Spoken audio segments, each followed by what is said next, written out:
Hola Madridistas, welcome back to another episode of Let's Be Real podcast. I've got the stats here 11 semi-finals in the last 13 years. I've been watching Real Madrid for 13 years. And like the couple of times we didn't make it, I wasn't that into it, I'll be honest, into supporting the club. I was just starting out. So it has been a really good ride, not gonna lie. I just hope it keeps on rolling. Tonight we had a difficult proposition. I'm not going to lie about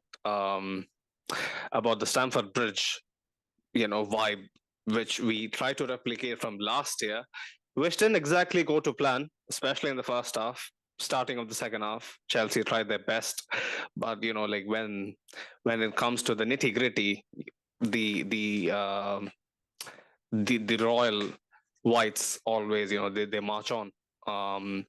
Fortunately for us, things changed kind of towards the midpoint in the second half.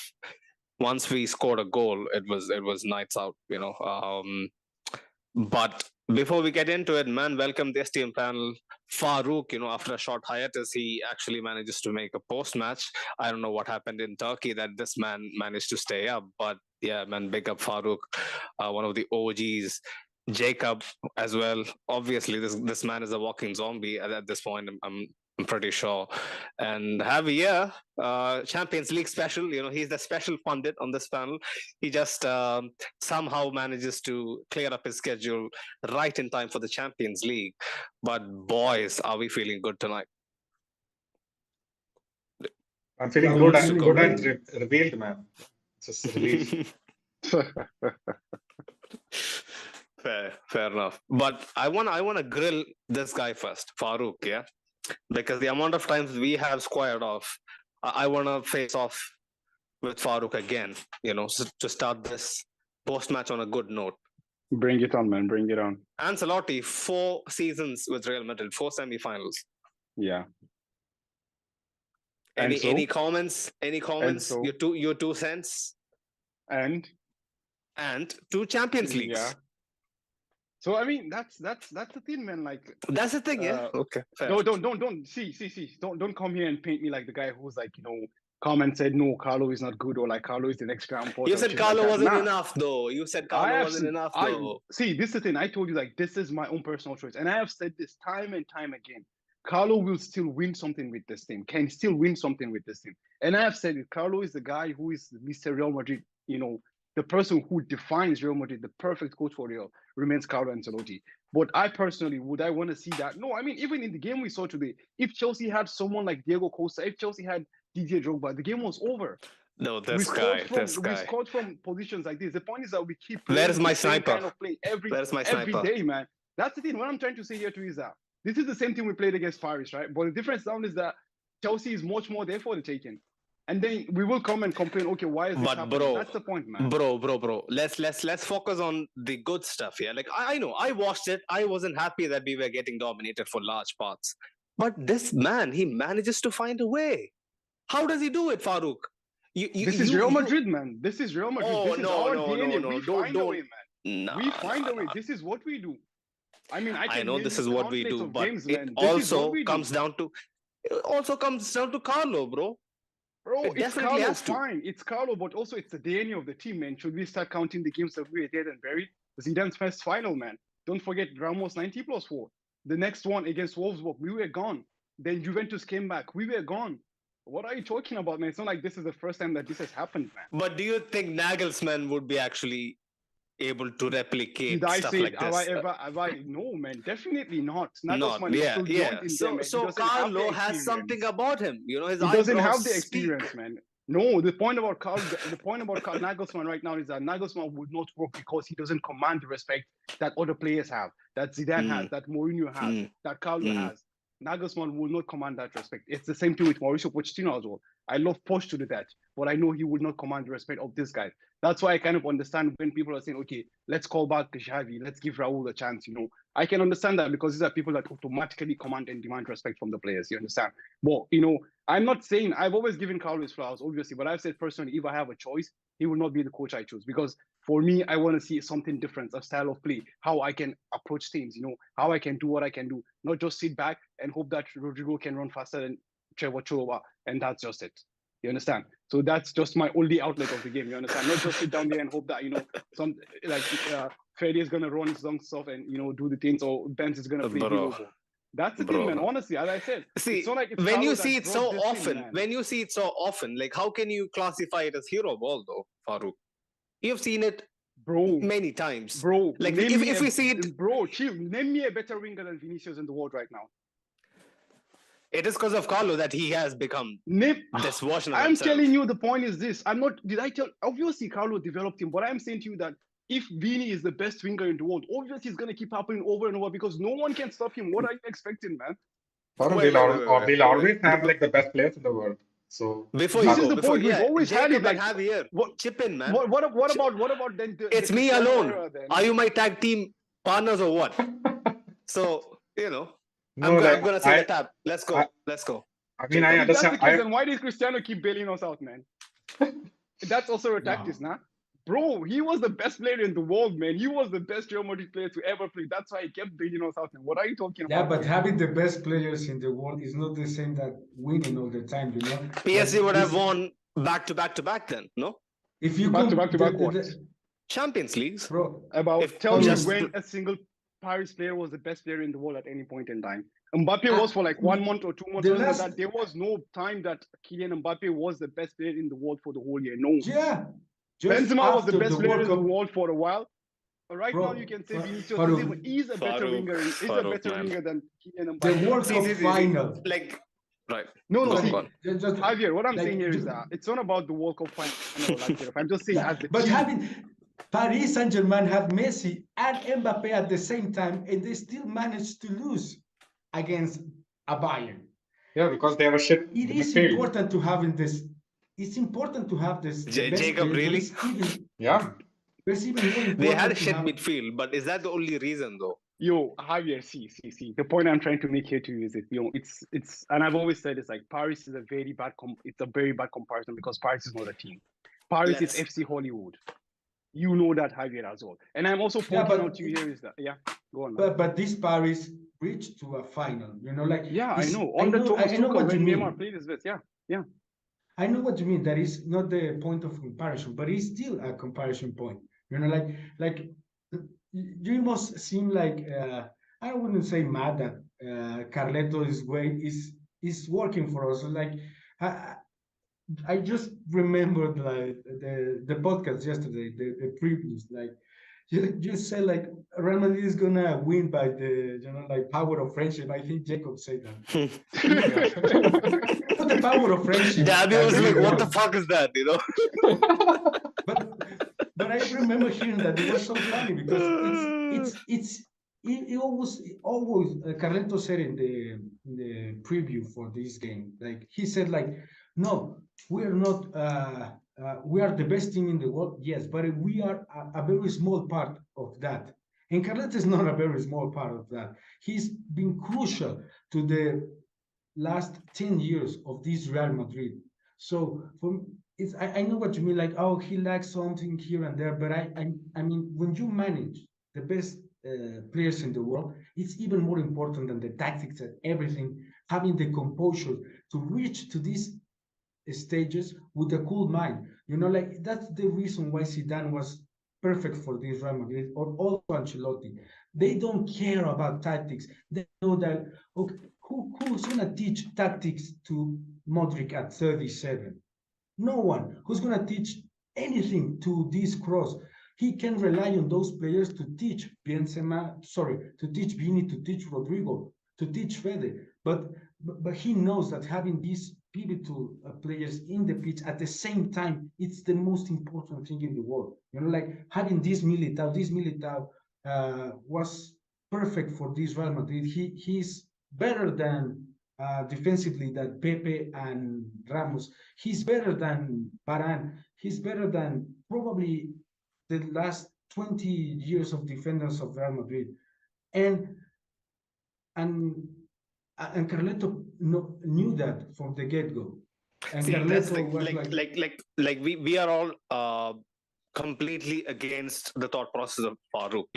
At least that's evident. I don't know about Jacob. Jacob is like trying to place in each feet on either side and kind of save himself. But me and Javier, obviously we are pro Carlo. Jacob, are you pro Carlo or half I'm Carlo?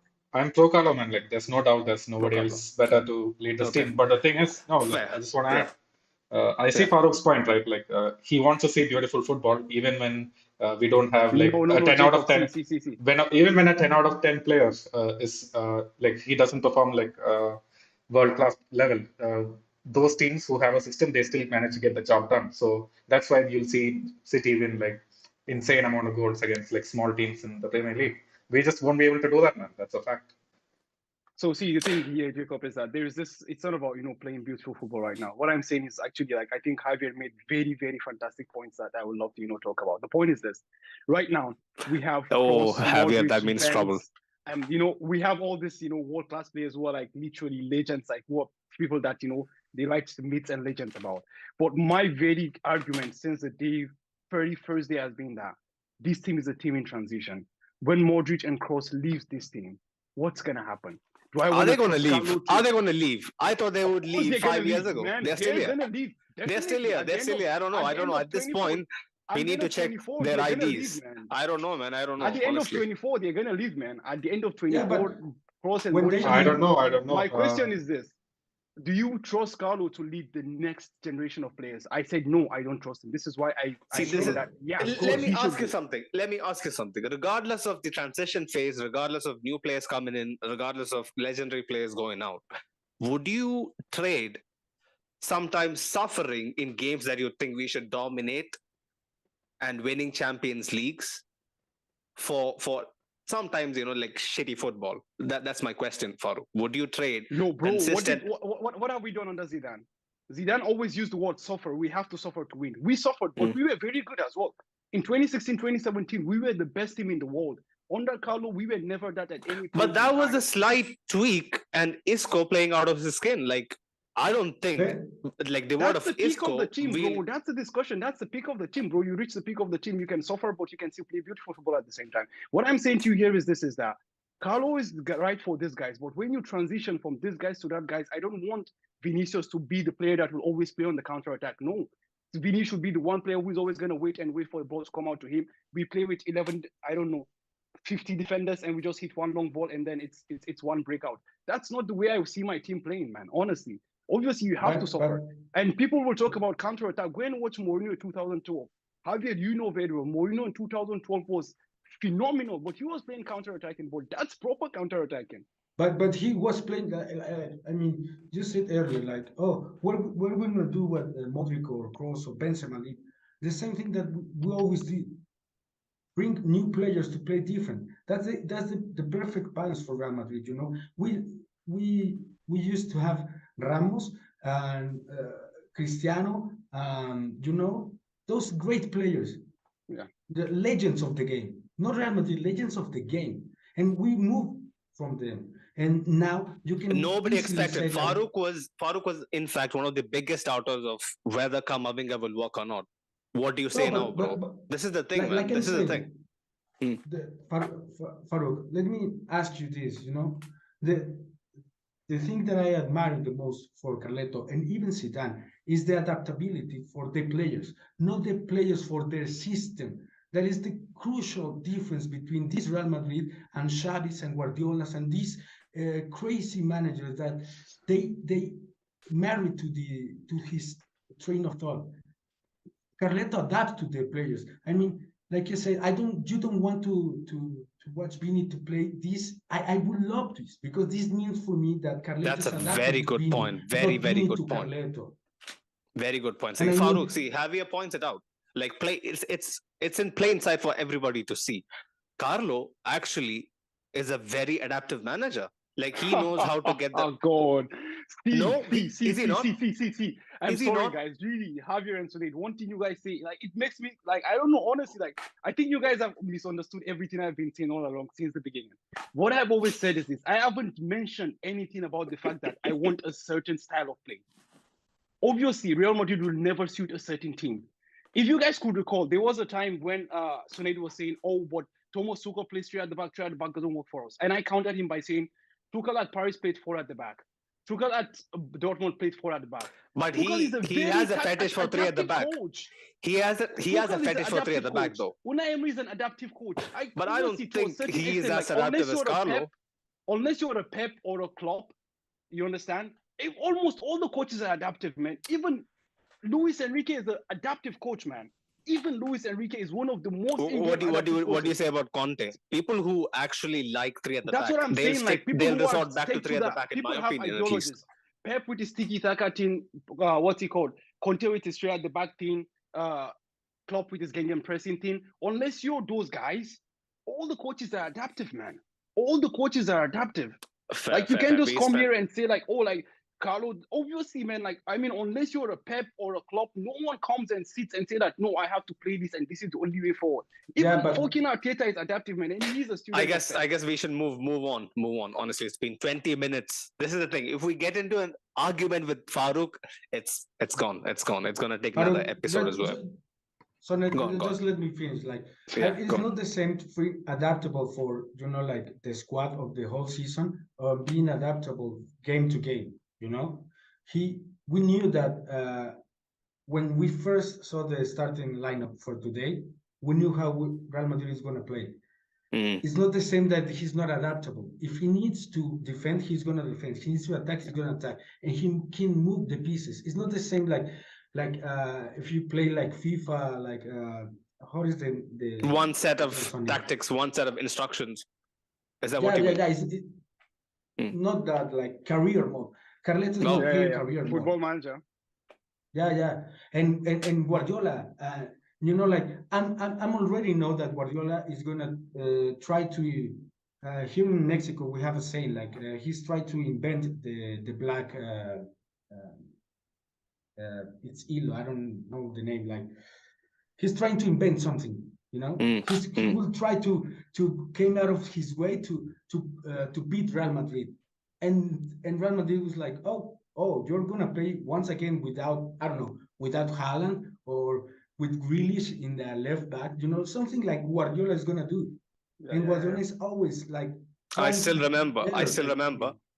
Like, that's a very good point, because I want to add to that. When I was in my first year of uni, I remember, okay, I was in my dorms in college, and we didn't have Wi-Fi back then. Okay, this was for the first year students. They didn't allow Wi-Fi because obviously, you know, they didn't want us to be distracted and whatnot.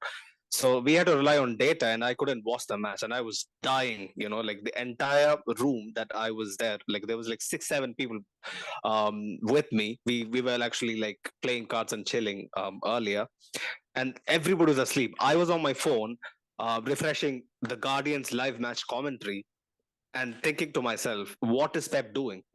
You know, like he completely changed his whole thing for one game. For one game against Carlo in a semi-final, he decides to completely flip the tactics board. This is my thing, man. Great coaches, yeah, like phenomenal, generation-defining, like stuff. I get it, but there are some coaches that click with us. They stick with us. They win with us. For me, that's what matters. But for Farouk, he needs to see more. It's a fair argument. We need to move on. It's been 25 minutes on this. Also, like, it seems that we lost, guys. We're not moving on, man. We're once again in a semi-final. Once again, I don't know how many years is. It's like what, 10 out of the last 13, right?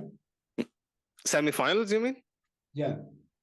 Semi-final. Yeah, something around that. Yeah. I think it's 10 and 12, if I'm not mistaken. It should be 10 and 12. 11 and 13. 11 and 13. 11 and 13 now.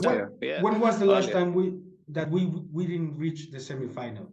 It was in the 2020. Ajax. After Ajax, it was City. right? City, 2020 in the City. lockdown. When Rafael Varane John- blunder. yeah, Exactly. Okay, Let's so go we're on, in the Javier. best era. I'll for give you Real one Madrid. more minute. Yeah, after that we are fucking moving on.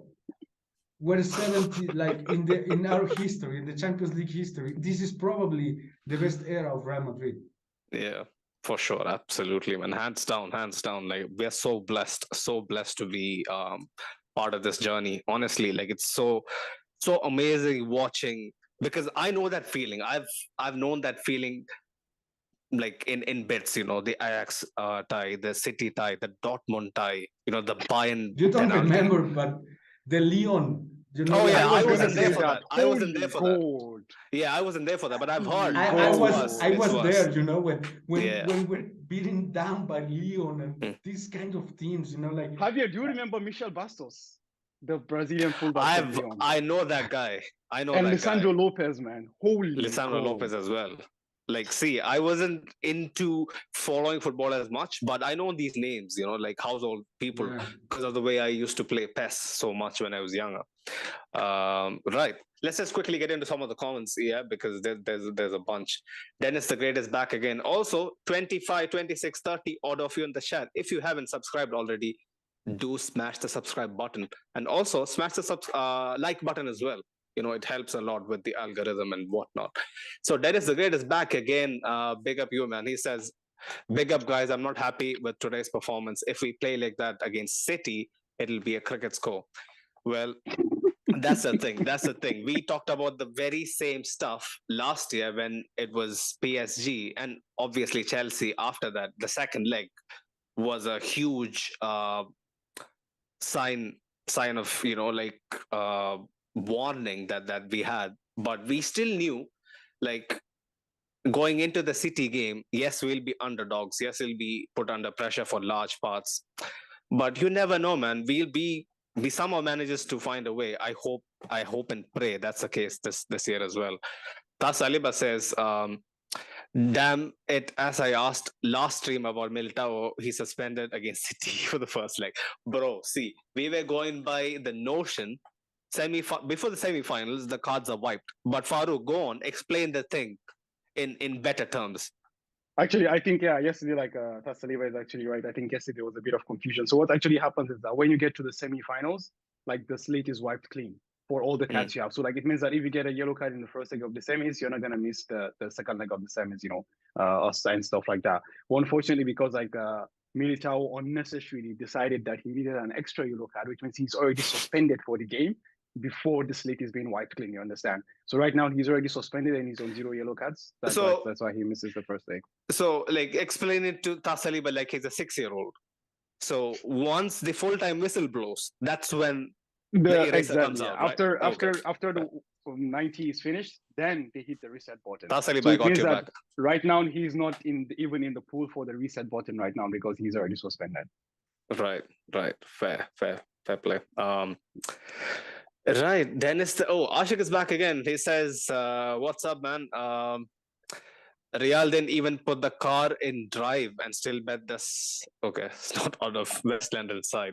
Anyways, this man has a way with words and even a way with nastier stuff as well. Another clean sheet win. Yes, I sent the fixture schedule to my niece, and yes, she was watching. Nice." Like, ask her to watch every game up until the end of the season, man. Like, you never know. I think, you know, the Barcelona, you know, draws back to back also has a niece, like, footnote to it. You never know, man. Like, I think this might be what we need. He says, I'm into that, Farouk. This is Real Madrid. I don't know what he was referring to, but he was agreeing to Farouk at one point. How can you agree to this man? Really? How can you agree to Farouk? At least I have someone on my side. I've known Farouk for over a year now. I've agreed to him maybe like twice. I think the one of those stuff was like water is wet. You know, I think the other one I can't remember because it is so silly. because I can't seem to agree with this man. Dennis the Great says, I'm not Mendy's biggest fan, but I pray he's back against City. I pray as well, man. At least if he's back by the second leg, I'll be so much more confident. So much more confident. More Chelsea is I here. mean, with all due respect, man, honestly, like what else Camavinga has to do, man? The man has been phenomenal, honestly. Oh, look who's Really. talking. Look who's I talking, mean, guys. honestly, like I've always said it, like Mendy is one of the best defensive fullbacks out there.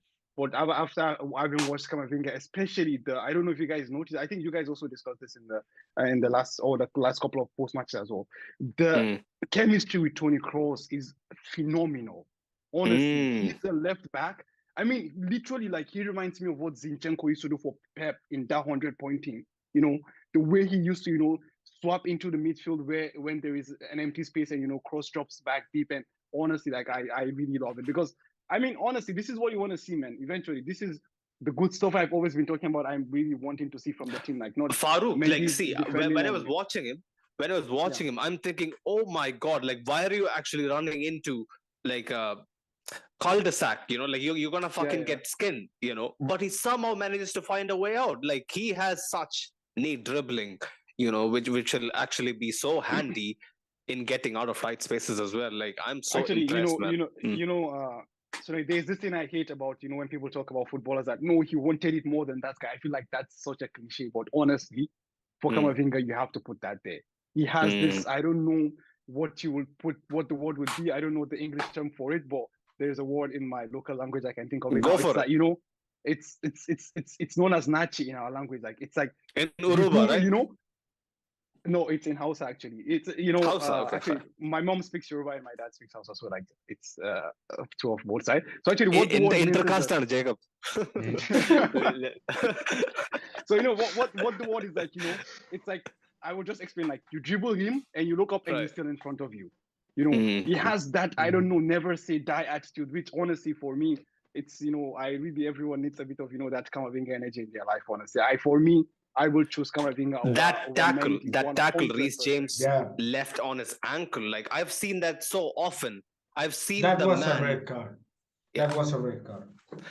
For sure. I know. We're gonna talk about this later probably, but if the Militao's first yellow is a yellow, then the Reece James tackle against Camavinga is Daniel Orsato, like if I'm not mistaken, he's a Serie A ref. Yeah, like I kind of like him. Like I've seen him ref so many Champions League games. Like he has a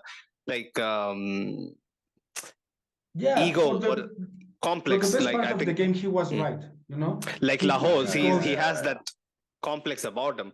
But like I had read in the news that Real Madrid was actually against Daniel Orsato as the referee, and now I kind of understand why, because they were also mentioning that he has a history of sending players off for like very nonsensical stuff.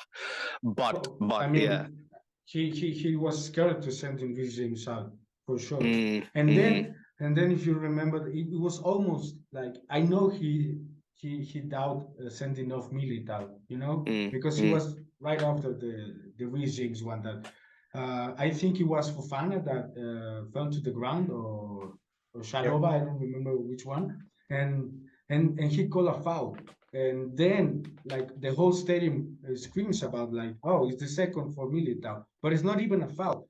So he knew that I didn't send Reece James off, and I previously show a yellow card. It was a very easy game to referee, and he didn't do a great job because the few calls that he had to do were bad calls. If you're gonna set the bar as low as the Militao, it's red for Reece James for sure. It was almost like he saw the first leg and like he remembered, oh, Fofana, that challenge. Well, I got to pay them back. Like I'm gonna book Militao right away as well. But like if you actually think about it, I know it's a silly way to be carded, bro. Militao didn't have to go in like that. Why? Definitely. Why go in like 100%. that, bro? Like be a little more sensible. For yourself that you're on a yellow. Like people would have been taking like proper classes for Militao right before kickoff, telling him that if you do something stupid, it's all on you, because we have tried our best to. It was not a stupid tackle. It was just a tackle, you know? It's just I don't know, man. No, it was an unnecessary tackle. probably a dumb mistake. That's It was totally an unnecessary. unnecessary tackle. It was an unnecessary one, Javier, honestly. It is a Unnecessary tackle. for sure. But It is a a yellow tackle one? where he knows, the player running with the ball knows, the ref knows, the people in the stand knows. It is not a clear challenge to win the ball back. You have no guarantee when you're going in like that. No guarantees. So yeah, you should have just stood your ground, shoved him back into the corner. Like, where is he going? Where is he going, man? He's going nowhere. But it is what it is. We can't rechange history. Well, Dennis the Great was saying, no, not Dennis. More Chelsea was asking us, do you think you'll beat again? Do you think you'll beat Manchester City? I believe we will. You know, like, it won't be easy. I hope Steve is listening as well. I hope Steve makes the semi-finals, because we can run the preview from last year back. But it won't be easy, man. It won't be easy at all.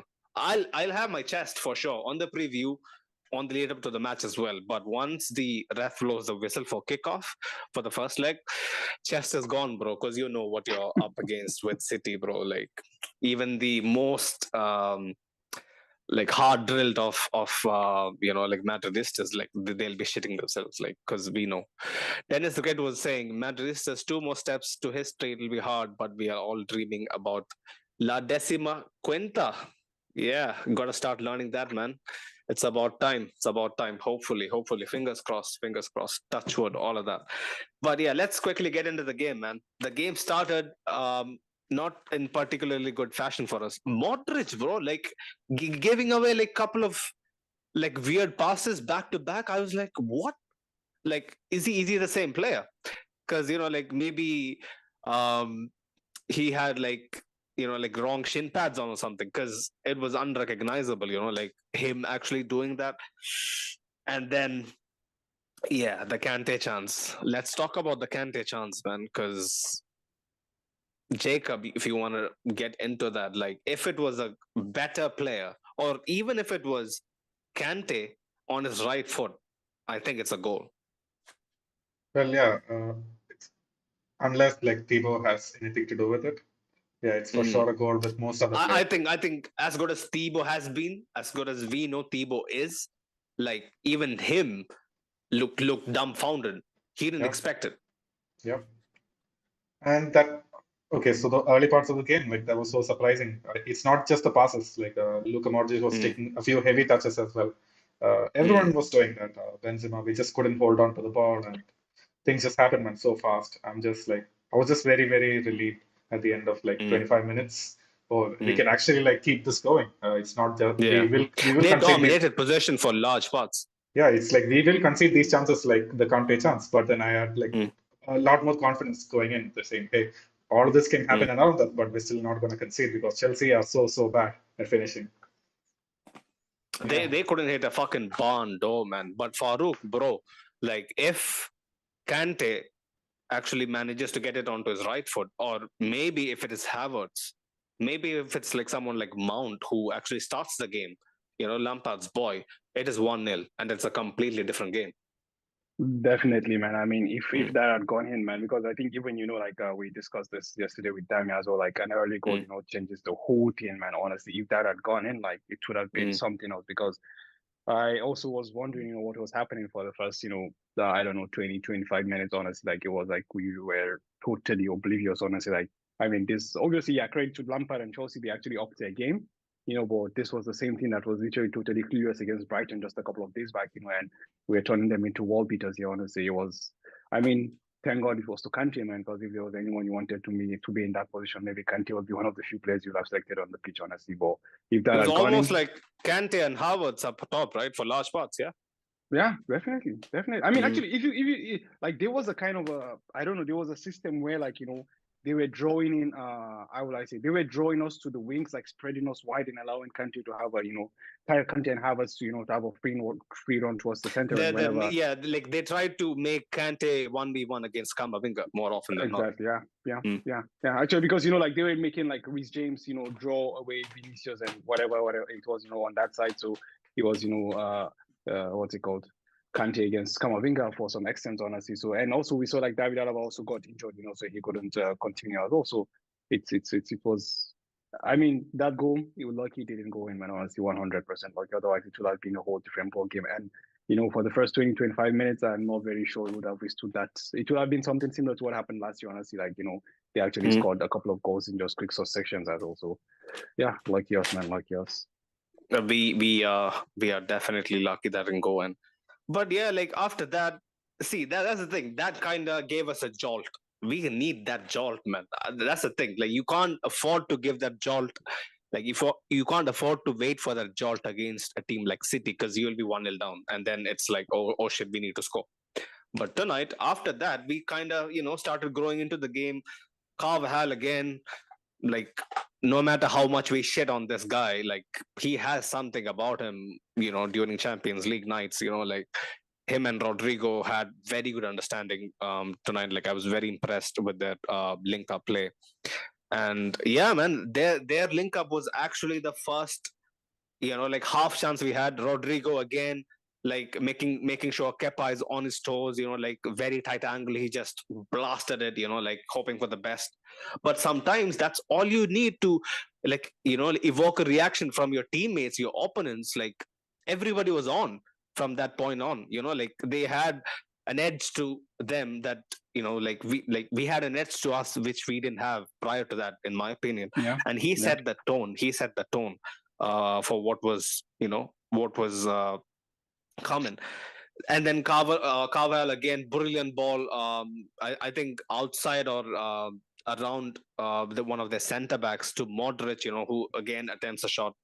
Kepa had no idea where the shot was going in or not. Like, sometimes I wonder how does Kepa manages to like bench Mendy, because I've seen Mendy's best, I've seen Kepa's best, and Mendy is like 10 times the keeper that Kepa is.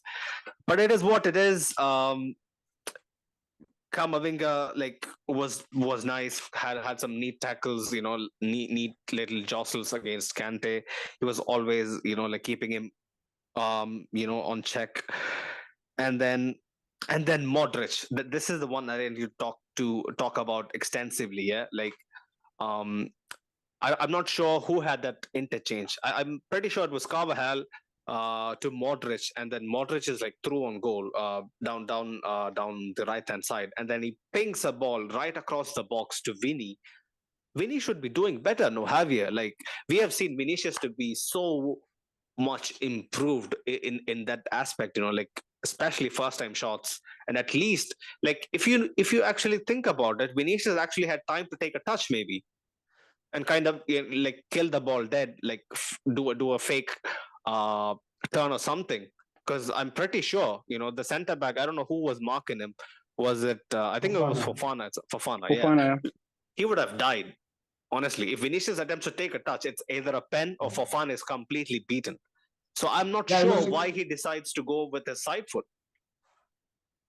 I mean, it's a bad call for Vini for sure. Like you said, there's no other way around this play, because he has a lot of space, and he tried to hit the ball, like, not securing with the like the inside of his foot.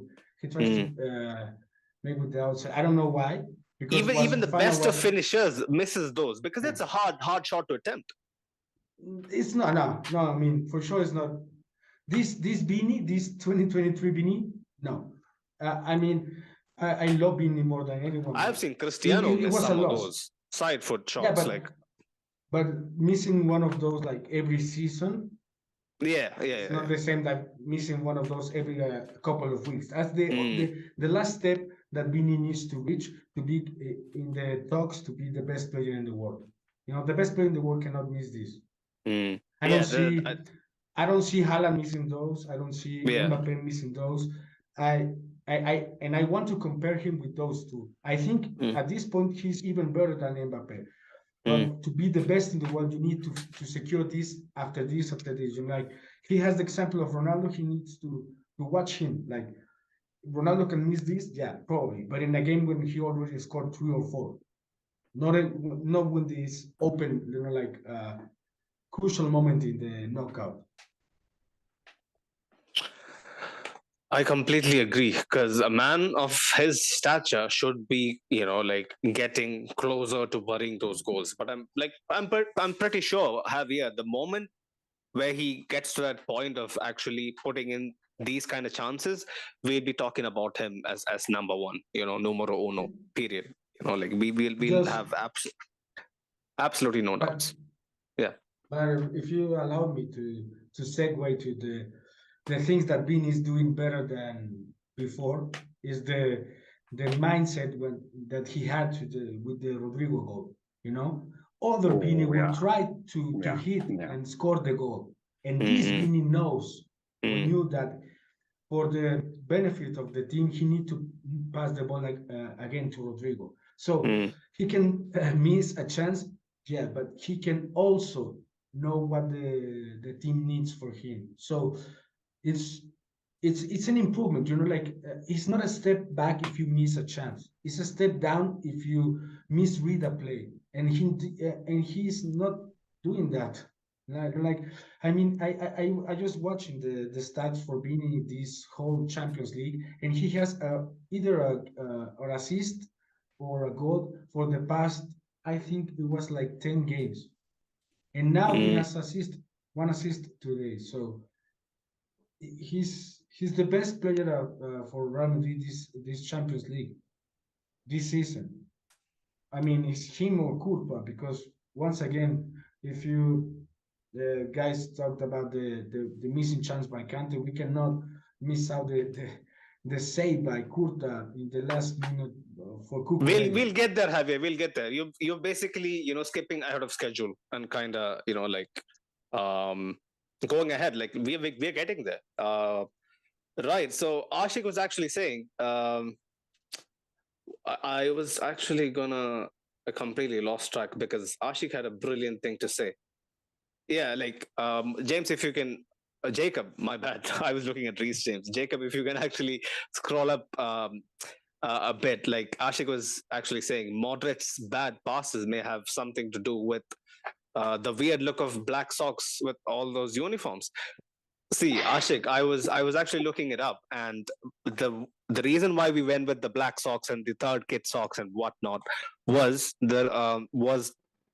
because last year we did the same thing and we kind of balled out. So I guess it worked out in the end, man. Like I'm a fan. I'm a fan. It looks great. I don't know why you find it weird, but for me, I'm a fan.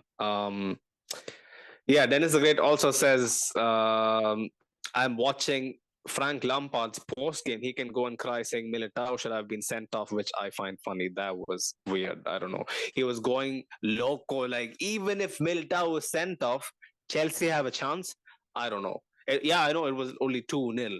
But come on, man. Like, when you see I'm pretty sure him and Ashley Cole, if I'm not mistaken, who is his assistant, like if they actually watch the thing on their monitor, they'll know Militao is trying his best to get out of the way. You can't just expect to vanish when you anticipate contact. Like it's a I don't know. It's just so normal to be running into someone in such a situation. Like, I don't know why they were going loco, but it just goes to show how desperate Bro, Chelsea football is a contact game, man. If that's a yellow card, man, just go and play fucking golf or tennis, man. Like, if you can't withstand this, honestly, I mean, what are we doing this, man?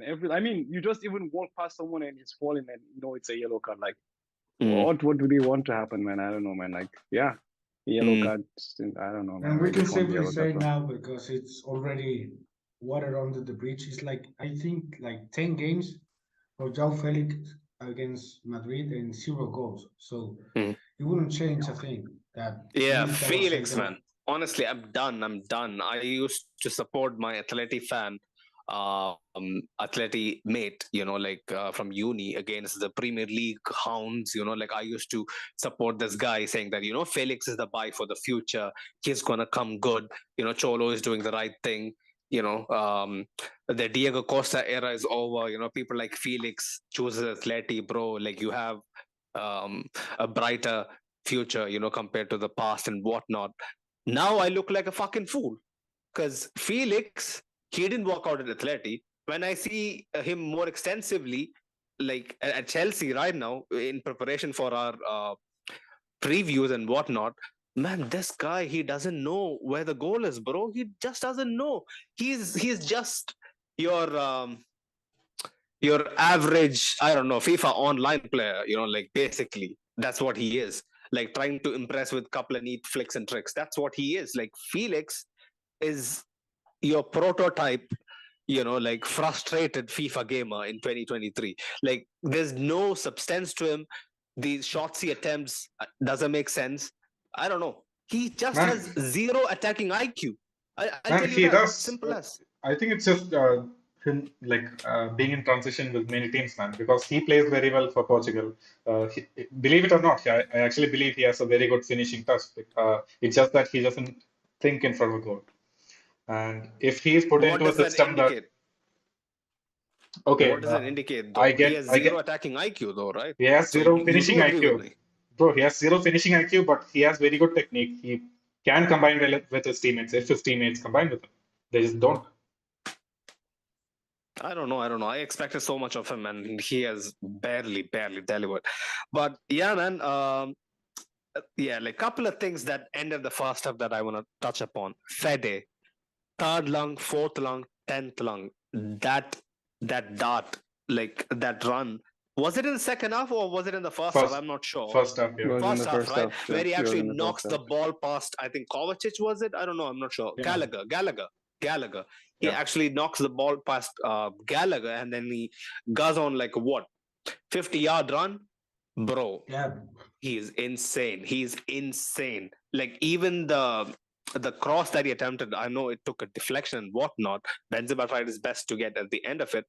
Um, man, this guy is like slowly getting there. Like we used to always mention him as the jack of all trades, but Farouk, he's kind of specializing in that role now. Yeah, like especially this season when Rodrigo starting up front in the right wing spot, he's kind of doing the not exactly the Casemiro role, but more of a facilitator for Kroos and Modric to exist in this midfield.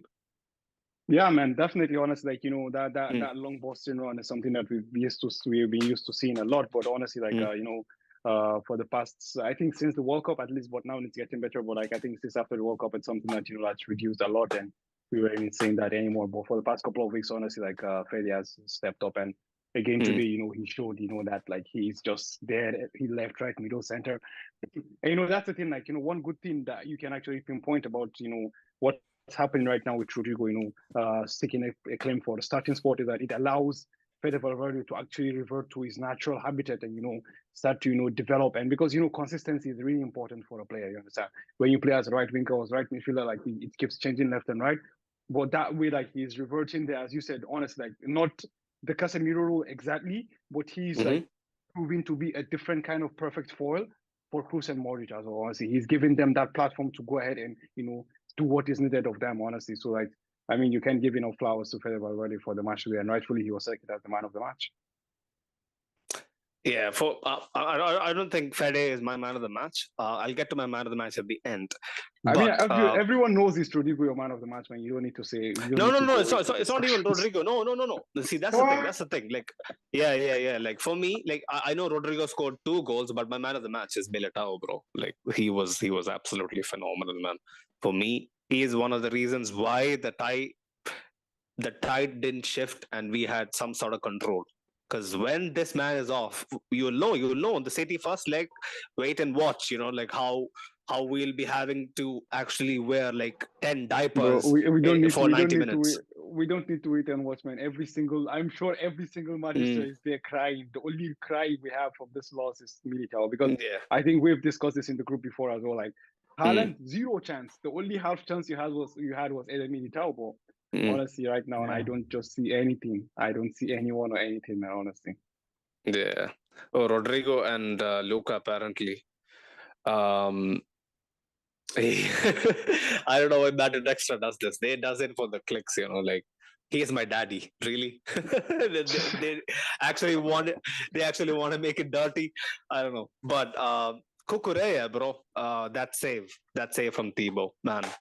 save worth in gold. If that goes in as well, it is a completely different complexion. The whole tie. I've no words for this man. Yes, he Actually, comes but you out. know what, tonight? You know what, tonight? For me, that was a chance missed more than a Thibaut save. Because I personally, if my I don't player know. is missing that, I honestly will like. I mean, I will go crazy because I felt But like bro, it's it's more of. Kukureya though. It's Kukureya, man. And I Thibaut don't is know, like man. 6'5". I mean, If it's you like can. I Kale, mean, or I like I see. can The thing is understand. that tonight, like obviously, like we as fans, it's easy for us. You know, we had the best coaches and the best players and everything. But I just feel like a simple under the body would have done the trick, man. You don't need to play it high. Just hit it low and easy as well. It would have just gone under Thibaut's body and it would have been gone. But I mean, for me, I'm just saying like if my team were to miss that, I would be furious, honestly, because I think it's more of. I personally think it's more of a miss than a save. Obviously, it's a phenomenal save from Thibaut. But Yeah, I think but personally, I Farouk, think it's yeah. I, I I know what you mean. I also think it's more of a miss than a save for Courtois. But if you are Cucurella and you facing off Thibaut Courtois, you will try to do a little extra, Yeah, that's because true. you Actually, know that's true. that man Yeah, it's a wall and yeah, it's almost unbeatable. So you try to make the extra, and making the extra is more often than not that you're gonna miss. yeah. That's the Yeah. impact of having, the other teams, even Haaland is thinking, okay, I'm the best in the world, yeah, but I need to prove that to the best in the world. So the best striker against the best goalkeeper. So Courtois knows that he doesn't have to do anything extra. Is that why being a goalkeeper is, like That's the thing. That's the when a thing. goalkeeper Honestly, like make an error? for me, Thibaut gets overlooked at times. Like we are so accustomed to his godly saves. I don't know, man. Like yeah, Farouk has a good point, but I'm just looking at Kukureya as kind of a defensive midfielder slash wing back. I don't know. He has one big swipe. Thibaut can shit himself. He knows that he has clear sight of goal. There is not exactly much pressure on Kukureya. And he can maybe, flap at it. You have seen the God Almighty T-Rex Pickford do it so often. I'm just giving the man some due praise. I know that the shot quality might not be the great, but for me, man, I was dying. When Kukureya was kind of waiting for the ball to come to his feet and he took a shot, I was like, fuck this shit. But somehow Thibaut does it, man. Um, Again, friendly reminder, 30 odd of you in the chat. Don't forget to smash the subscribe button. We are on the way to 1K. And we would massively appreciate your love, to be honest. Right. Ashik was, no, Dennis was saying Lampard moving like Xavi. We were the better team. Did you win, you idiot? He's asking. Bro, Lampard is a Chelsea legend, all-time top scorer, he's proper Chelsea, like they say in London. So it's not a surprise. Ashik Hey, was, wait, hold yeah. on. Did you guys know about the? I just remember hearing this. Is he one of Mm, those guys with like a really high IQ? mm. Uh, no, it's like literally. I think he has like a 140 or 150 IQ. Oh, Oh, really? Oh, Lampard? I don't know Yeah, that. I don't yeah, know yeah. that. So Oh. he's a really smart guy, and then I'm just wondering why he's like saying these dumb I don't know. shits. I don't know what. I don't know if you have watched Yo, why do I feel like Jacob Seinfeld. is taking the piece out of Lampard, man? Like no. See, this is the thing. Jacob is actually trying to reason, with why Lampard is making such statements. No, But man. I mean, like I've heard things like this about Xavi before as well, man. That's why I'm actually kind of saying really, he's taking a oh, piece okay, of. fuck. I didn't know that. I didn't know that. Jacob, it's my fault. But I think the IQ myth is either like it's completely debunked by Seinfeld as well. Like, if you guys have watched the show, but yeah, man, it's only natural he does that. Danielson was actually mentioning. Yeah, he was saying, "Big up, guys. Lampard is just a crying baby, I guess. We were better than Chelsea. I can't lie." He was asking, please, guys, any update on Alaba? So, as per Carlo's quotes after the game, he was mentioning he has an overload on his hamstring. So, Yeah, like I think we'll have to wait until he gets back to Madrid and actually gets a scan. I hope he's out for more than like 1 week, like couple of weeks at the max. Like even couple of weeks, I'm not sure. I'm not so um like happy doing that, because when this man is missing, like if they both are missing and Nacho and Rudiger starts, bro, I'm Oh not gonna boy. watch the first leg. I'm not gonna watch the first leg. I'm just gonna boycott the fucking thing. Farouk, you can handle the preview. You can talk up Big Steve and whatnot. Bring out your very grounded. Um, we don't stand a chance thing. And call it a day. For me, like we should basically forfeit. I think forfeiting only gives you a 3-0 loss. So Yeah, I it's think not too it'll be bad. the bet. Yeah. Yeah, I think it'll be the better course of action in that sense. Sonic, Yeah, go on, Ave. bro, you need Mm, to remember this. The last time we mm. faced Manchester City, we end up with a partnership between Vallejo and Nacho, and we still won. But it Sorry, was in the end trying to see a game out, bro. I'm It's just saying different. that. I'm just saying. I know, I There know. is, Like I was a huge doubter then as well. Carvajal was playing centre back. I remember, yeah. bro. I remember, If but it you, was different circumstances. the only team left that hasn't won the Champions League in this uh, tournament is Man City. It's the only team that hasn't won. The more So we say it, the more jinxed it yeah, yeah, gets. yeah. Eventually, So they gonna let's not win for sure. Eventually, let's they will not win. fucking play with yeah, let's not play with the gods, man. Honestly, I'm just thankful. Let them go dry for another season. Just one more year, bro. Just one more year. Let us win, man. Please, please, let us win. Let us retain this trophy. This will mean the world to me. I can't explain what I'll be doing. I might be actually running naked, man. You might see behind bars the next day. Honestly, it won't be like last year. Not gonna let anyone, especially guys like fucking Farouk, spoil that day for me. If that happens, yeah, like I'm not joking. But Dennis the Great was asking us, guys, is the Copa del Rey final a few days before the first leg of the semi-finals? Yeah. 3 Sixth is the days. Cop. Yeah, sixth is the Copa final. Seventh is my birthday, and ninth we face City. Man, it's gonna be a wild week for me. I hope I don't get too old and turn 50 in a matter of days. That's my only prayer. Right. Dennis was actually agreeing. Same Sunay Militao, best centre back in the planet. No disrespect to Varane, but Varane would have done something bozo today. Yeah. Varane, I don't know, the more older he has gotten, like if you actually remember Varane against Messi, the way he debuted and whatnot, he was kind of the Militao ilk, where he almost looks like he wouldn't put a foot wrong. But the more success he got, the more he started getting mentioned in legendary brackets, the more error prone, sadly, Rafael Varane became. But let's quickly get into the second half. Yeah, the first thing I've written is Javier, the Reese James challenge on Kamavinga. Like I have like 25 question marks after that, like how the fuck did that fly? But yeah, it is I think we discussed it. But yeah, then I wrote Kamavinga so easy to get past. Like I was not happy seeing him getting beaten sometimes, like um it wasn't a great watch. Like I'm like telling you, like especially if City goes the other way and start someone like Mahrez, it won't be easy. It won't be easy for Kamavinga, and especially with Militao missing, Alaba is already afraid. Like with Militao, like so if Militao is missing as well, then this man will need someone to hold his hand. And like, bro, it's gonna be peak. I just hope like we'll have some sort of composure and consistent like like bodies behind the ball against City. Because brace yourselves, Farouk. Like it might be more of the same. It definitely will be more of the same, like last year. But yeah, like the beginning of the first half, beginning of the second half, I had written we were pinned, man, like soaking up pressure.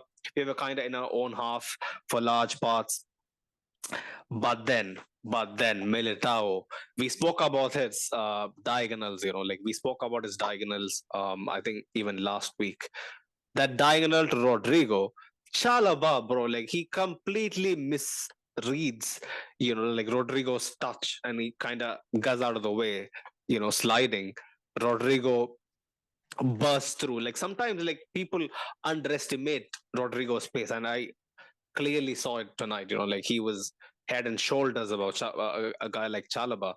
And then Jacob, explain this to me. Yeah, like he puts in a very good ball. I know, like couple of Chelsea defenders are like on, goal side of Benzema, so he doesn't know when to anticipate. In my opinion, Benzema had a very poor night. Very very poor night. I don't know what was. Maybe the hype got to him. Maybe the Ramadan Kareem hype got to him. Maybe the Chelsea hype got to him. I don't know. He just didn't look himself. But he completely miskicked it or completely missed the shot. Like, was it fair for him to do it? I mean, is it understandable? I didn't word it properly. Is it understandable that he missed it? I mean, maybe some other strikers, but not Benzema, man. Especially Ramadan Benzema. I did not expect him to Ramadan miss. Benzema. I did not expect him to miss, but then everything went well after that. But I just want to like point out one thing about Rodrigo that let's say Chalobah did like stand up to him and then try to stay on his feet. I don't think Rodrigo is like getting that. The thing with Rodrigo is that he is very, very fast. Once he gets going, he's very fast, but he just doesn't have the physicality to hold off a defender, unlike Vinicius. So that is the only thing that separates both of them right now. But so you actually think that they kind of have the similar pace, really? Oh, not pace, but definitely effectiveness in dribbling. Definitely. Effectiveness, yeah. For sure. Like last year, like Vinicius's dribbling wasn't this good. Yes, it was good, but I think he has like stepped up a few levels. So I still remember back then, like I used to think Rodrigo, yes, he might not get as much game time, but when I see him dribbling, it seems to have much more purpose. But I think now it has kind of evened up the equation a bit. And what you said makes complete sense. Yeah, man, like Rodrigo, I've already mentioned it on countless occasions where people say he should be Benzema's successor, he should be played up front. He needs to bulk up a bit, or maybe play with heels. I don't know at this point, but boy, like apart from that little thing, Rodrigo has been so good, so good. Yeah, Javier, if you want to go back and break down Vinicius's decision to actually play it back to Rodrigo, there is so much pressure. My question is, compared to last year, like, yeah, we have seen Vinicius do that, but not so frequently as this year. What changed? What can change for your split-second decision to be at least 40% better than the year before? One word: experience. The fact that, like we said, like the fact that Real Madrid plays this kind of games every single year helps the players to read what the game needs better than anyone. Like we can talk about like PSG or so. They play these kind of games 2 or 3 times a year. Real Madrid plays these kind of games 10, 12, 15 times a year. Knockout stages in the Champions League, crucial games against Atletico and Barca, Copa del Rey semifinals, World Cup, like Super Copa de España, Super Copa of Europe. They play these kind of games almost at least twice a month. So the experience that Vini's had is like he's like 22 years old and he has already played like 150 games for Real Madrid. 150 games, and he's been important in at least, I don't know, 100 of those. So the ability to what's the word, like replicate it, like having the replicate the knowledge that he also already have is the difference between a good player and a superstar. And completely agree. And I know, and he reads the it's crucial, like I said so many times before. It's crucial He reads the play better this year, right? 100%. Yeah, but it's crucial to have for Vini to have the role of Benzema. Even if Benzema had a bad game today, like probably he was not the best player for Real Madrid, or probably even the worst one. But having the Benzema role, and like a few talks here and there, like, okay, serenade yourself, okay, don't fight these kind of fights, okay, be in these positions is crucial for the movement of Vini. So it's only experience on it. It's the ability quickly. to learn. I completely agree with your point. Just so that I don't forget, Javier. Farouk, I want to come quickly make a segue into this question that I've been having for ages. So me and my friend, we fight about Vinicius having a temperament, which we used to extensively discuss on previews on post matches a couple of months back. So ever since the Liverpool tie at Anfield, I've noticed a stark difference in Vinicius's temperament and his tendency to argue with opposition players, tendency to argue with the refs, moan, whinge, whatever, right? And I used to tell my friend that it is the case because when it gets to crunch time, when it gets to the games that you must win, Vinicius kind of forgets that he has to argue. But she was telling me, no, it is because the refereeing standards in La Liga and the Champions League are completely different. He Vinicius as a player understands the refereeing in the Champions League, whereas in La Liga, even if he gets butchered, nobody blows the whistle. So, but then I told her, I completely agree with that. But I told her again, the greatest of great players went through all of that. I never felt they were this moany. I know, it can be different personalities and whatnot. But what do you think, man? What is your take? Is it a betterment of temperament from Vinny towards these last 2 months? Actually, I would say no. I think it's just about different competitions, honestly. Because Fair I think point. I think we discussed this. I think maybe with Jacob, maybe he can remember because I told him what if maybe you can remember, Jacob. I once asked you the question what was the difference between this and the previous La Liga game? You understand? And my answer was that no one was taunting Vini. Vini wasn't targeted. You understand? The fans weren't chanting at him. Because if you make that case, well, let's not forget the game against Barcelona, man. When we were winning, cruising in that game, Vini was still looking for people to fight with, or people were looking to fight with him. I don't know how it is, Even he was being sobbed off, and it had to take Kroos, Benzema, Modric to even, come and calm him down to get him off the pitch, you understand? So I think it's just different competitions and, different players, because as we see, even Reece James is one hell of a defender, you understand? But the way, he's played with Vini, he's played, fair and square, there is no taunting, there is nothing, it's just the issue of who is a better footballer here, you understand? Because the stakes are much more higher. Yeah, that makes sense. You understand? So the point is Reece James is not coming to Vinicius, to look towards, to make him angry or to get him mad. No, Reece James is here to just, keep Vini short, get an assist, and win the game and move on to the next stage of the competition. Nobody's trying to be the prime antagonist, right? Exactly, exactly. In the Champions League.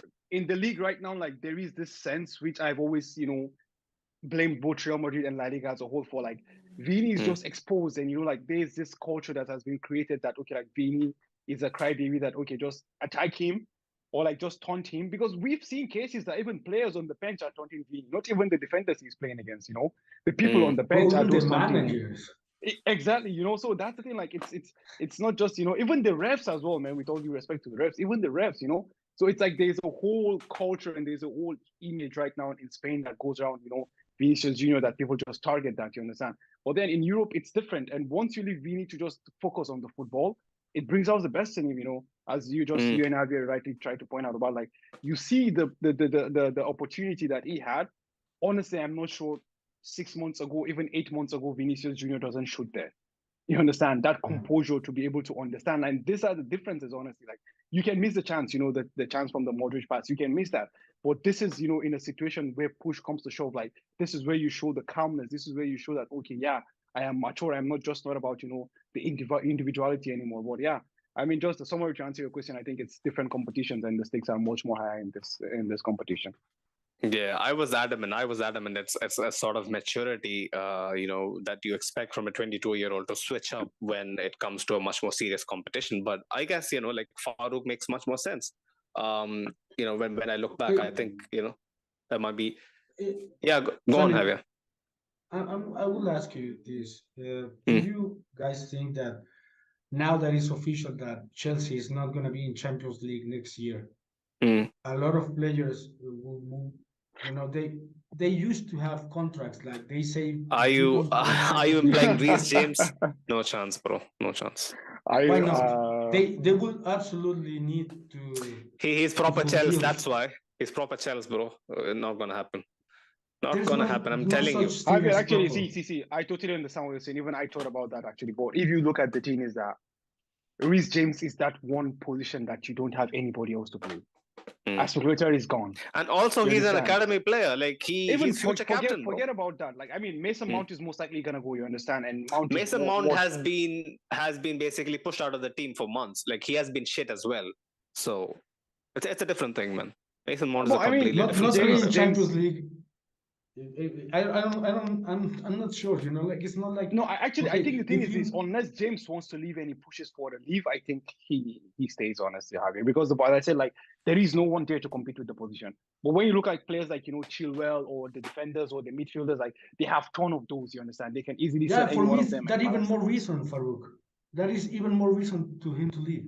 There's no competition. I'm already the best player in this squad that spent like I don't know what. 400 million euros since last summer, and they're not going to play Champions League football. You're not getting any younger. There's no way. You know what, Javier? I actually believe in what you're saying, but I'm just trying to make myself not believe in it so that I don't dream and get disappointed, man, honestly. So please don't let me dream. That's a whole different thing, That's a whole different thing. Don't let me dream. Guys, my camera is still working, right? Yeah. Fine. Because Zoom is again acting up. You're totally right, Javier. Like there is a whole possibility that that Graves can be part of the clear out because I think he personally might want to leave. But I just go back to I also kind of see what Sunaid is saying as well. But honestly, man, if Graves comes, man, we've won the market. Honestly, absolutely. Like it'll be the biggest heist in London history. Probably after Mudryk, but yeah, we'll save that for the next one. After Enzo Fernandez, man, what Mudryk? After Enzo Fernandez, I think I'll need to come back in, yeah, guys, because my Zoom is crashing mad. Give me a couple of seconds, okay? Sure. Right. Oh, I'll read a couple of comments then before it comes. So, okay. Yeah, Danielson says, guys, as much as we were good on the night, I must say that I'm kind of getting worried on Benzema's performance. Not gonna lie. Do you guys think he can turn it around? Yeah, I mean, he had a bad game today, but what was it that he was doing wrong? Like, I don't see a lot of mistakes. Yeah, sure, he was not dynamic. He took a few bad touches. He wasn't as clinical on goal. Not even the Rodrigo chance. He had an even better chance afterwards, right? Yeah, exactly. You were talking about Benzema, right? Yeah. There was a very tame pass or a shot to Kepa's ham. I don't know what that was. If it's a pass. Well, that was one of the worst shots I've seen in my entire life. I don't know what the fuck it was that a pass or it was a shot. I don't know. Yeah, that's literally the next stuff that I've noted down. Rodrigo to Vinicius and then Rodrigo to Benzema. That combination was so fucking smooth. If that actually went in, so if that was a better shot, we would be raving about it. But unfortunately, Benzema just completely left his shooting boots. Back in Madrid, man, it was a sorry sight, honestly. Like I don't want this Benzema for City's first leg. The only chance we stand against City, apart from Vinicius and Rodrigo, your old Rodrigo goal here and there, is Benzema, man. Like he'll need to carry the attack, and we need him. We absolutely need him. Some of the comments that he was the first substitution today, so Carleto knew that. It was I don't know. I don't know, because Carlo actually came out and said that was because of the storm. I think that has a role to play as well. That storm that he got early from Thiago Silva, bro, the studs were right in his ankle, and Thiago Silva wasn't even looking. So I know, but I mean, it seems like the easiest way to Carleto to Yeah, he's making an justify excuse himself. to. Yeah, I Yeah. understand. But for me, bro, right after that contact with Thiago Silva, he didn't look okay. Benzema was in heavy pain, so probably you never know. I'm just giving this man some leeway. Yes, it was one of his shittiest performance of the year, of the season as a whole, but I don't know. I just didn't have a good feeling, like when that tackle came in. But Danielson, Jacob, I think you have to scroll back a bit. Yeah, he was saying, guys, as much. Oh, I just read that one. Go Oh, for the you next read one. it. Okay. Okay, so Dennis was saying, Sunil, I was at the game. Yeah, for people who don't know, Dennis the Great lives in the UK and he lives in London as well, I think. So he was at the game. That's why they were mentioning it in the watch along, and I wasn't sure, like what was going on, but now I make sense of it. Sunil, I was at the game. The Chelsea fans were booing Thibaut. It was hilarious. He literally won Chelsea 2 Premier Leagues. Well, he is regarded as the greatest snake. I think only behind Jose Mourinho, um, because he literally, I think, skipped training. Basically, didn't turn up for training for, like, I don't know, a month, 3 weeks or something, to just make sure the transfer to us happened. So yeah, like they're not gonna forget it. They didn't boo Rudiger. There's a difference. Yeah, there's a difference. And Thibaut, we all know Thibaut. He doesn't have ethics. He's a man who lacks ethics. So it's not a surprise, man. Right. Dennis the Great, yeah, proper Chelsea. Todd Bowley he has ruined Chelsea. Yeah, Todd Bowley going into the dressing room and whatnot. Like outing Raheem Sterling. Raheem Sterling, I think Raheem Sterling was the guy who was, under fire, because if you guys notice his hairstyle from last week in the first leg and this week he looks stressed. There are no dreadlocks. It's a plain trim, fuzzy trim. Actually, Right? Yeah. Sunil, it just reminded me of, like, you just wake up and, like our hairstyle, I always say, Have like, you for we seen people Have of you seen the IT Crowd, a British sitcom? If someone has seen IT no, Crowd, no. Okay, no. fair. So one of the characters like looks exactly like how Sterling looked today. Like without the glasses, but yeah, like he looked shocked. It looked like he had seen a ghost. Like that's what I would um compare it to. But yeah, the next one, Dennis the Great was saying, I hope we win Copa del Rey for the confidence. Last time we won Copa del Rey, we won the cup double. I really, really hope that's the case, man. That was honestly one of the best years of my life. I'm not even joking. I think that is single-handedly, yeah, I think it's above last year as well. Like it was one of the best years of my life, and I just want to feel that kind of happiness again. um I can't believe it has been long 9 years. I hope this is that year again, honestly. Michael Carmichael is back. Yeah, brilliant name. I'll never get tired of calling someone Michael Carmichael. Nice to see you again, man. He says, nice show, guys. Bring on City. Let's not go into this like pussies. See, that's the thing, man. I wouldn't go into it like pussies, but I know for a fact once the whistle blows, boom. It is just what Erling Haaland and City does to you, bro.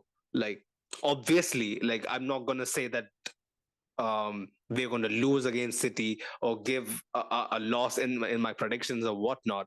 I know what my club stands for, you know. But we gotta be scared of City, man. If you aren't plugged right in your brain, unfortunately. Rodrigo needs to bulk up and be confident in his dribbling and his power, no hesitation.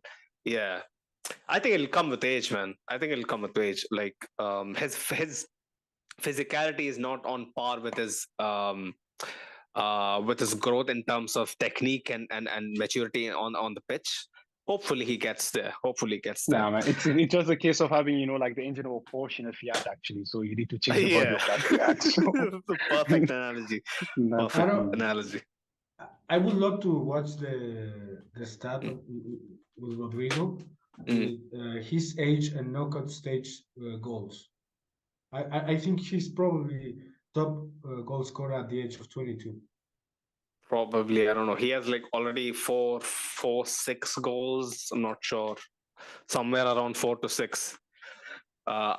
He scored twice against Chelsea, couple Twice against against City last year. City, and then did he score against Chelsea in the 21 season? I'm not Under sure, I don't Zidane? think. I'm not sure. Not sure. But, Right.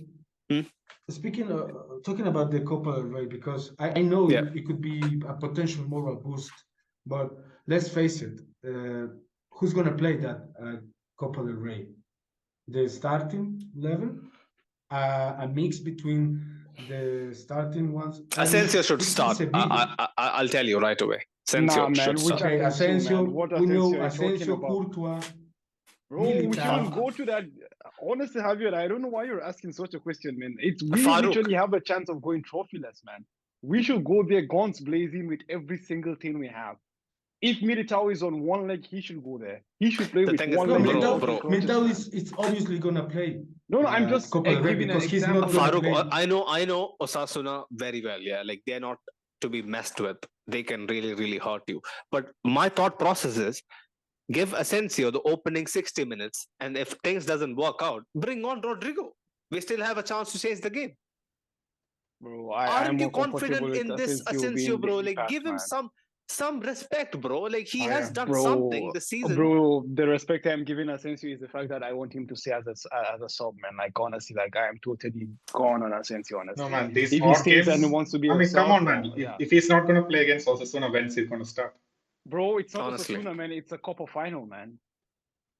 We still have the It's not tools to get it Osasuna, done. it's a Copa final, man. Yeah, it's a Vini- Copa final. Three days.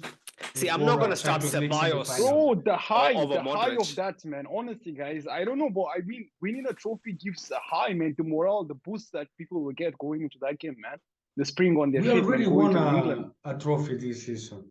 If you know, Sure. I don't know. If I was Carleto, I would mix between the starting. Like I will play Vini, I will play Asensio, I will play probably Rodrigo.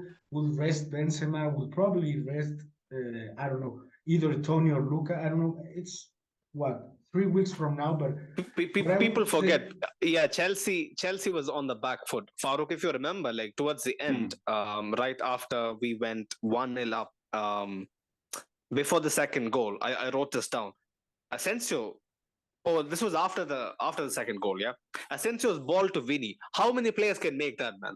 Just how many players can actually pull when that did off? Asensio come onto the game, man? What I'm just saying to you here is this: He can't start the game. Yeah, I understand. Finish the game in 60 to 70 minutes. After that, take out the big guns, throw them in. Honestly, like, why do you want to risk going to the final?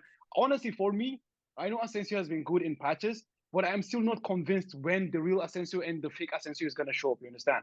Because for me right now, the fake Asensio is the Asensio we're seeing now. The real Asensio is the one who's going to go just turn back, give the ball to the back, or try to shoot from the half of the pitch. You understand? To be so that's fair, why I said, man, if he's gonna stay, he should Come stay on, man. as in that sub. But honestly, I'm not gonna go to a final and start. Man, this year Asensio has been better than that, man.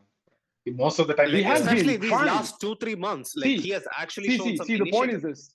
this: Asensio, Dani Ceballos, they've been really good for the team this season. But would I go to the Copa final and start them? No, because I wouldn't say start Dani Ceballos. No fucking way. But a guy like Asensio, he deserves a shout, man. I don't know.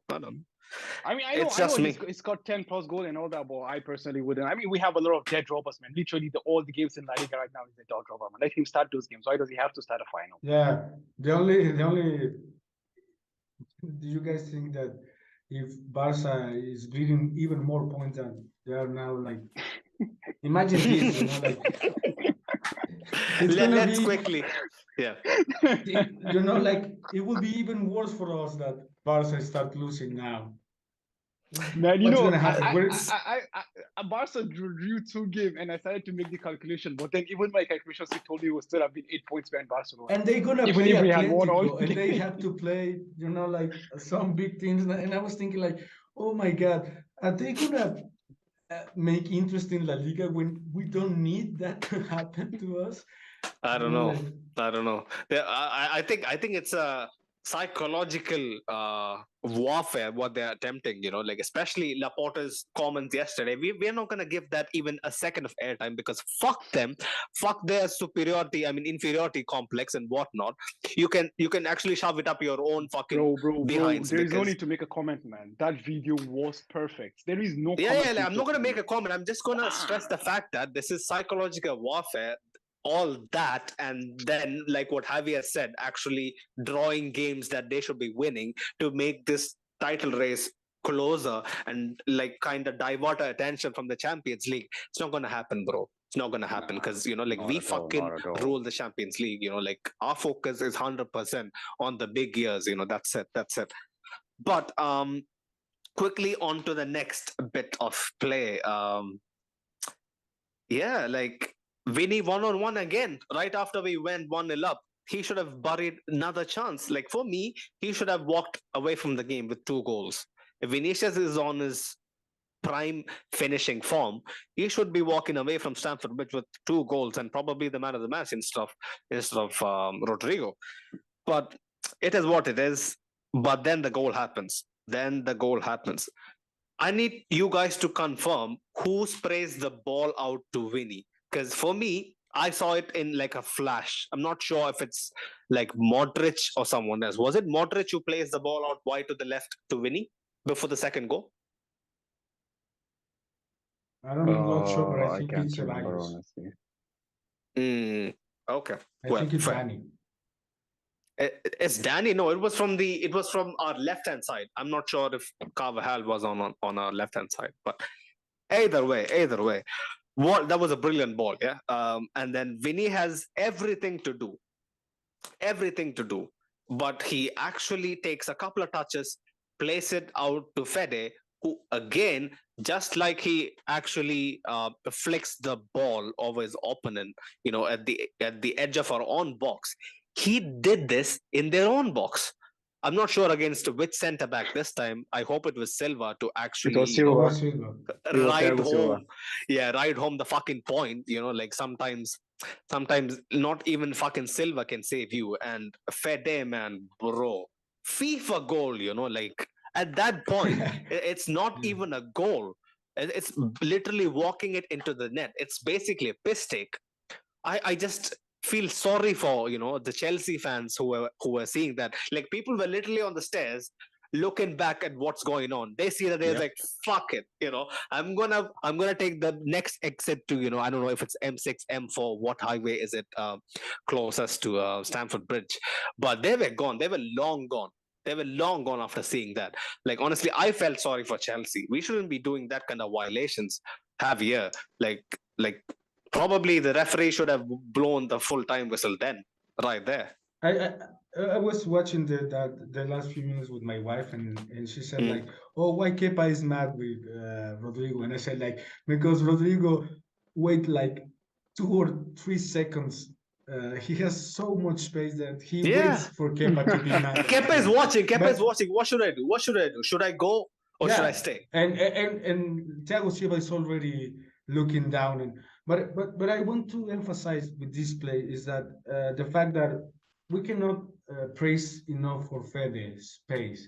Fede is the only player in the world that I can think of. He starts the game slow, but by the end of the 90 minutes, he's so much better than everyone else, even faster than Vini, even faster than Rodrigo. It doesn't matter if the other players are substitute or not. It's impressive what physical dominance that Fede had. It's not easy to be a midfield and be this impressive, this fast, like Jacob said, the start of the end of the first half with that run, it's one of the most outperforming spaces that I saw for Fede, and he ended up with I was 80 something minute with an equal impressive run. When he should be already tired, and when he should be, like, oh, I don't want to get injured or I don't want to get fouled. He's so impressive, but physical dominance, and he's not that fast. Sorry, not that tall or that physical, muscular. So he's not a Adama Traore, but he seems like his energy, his oxygen gel level in his blood, it's better than everyone else.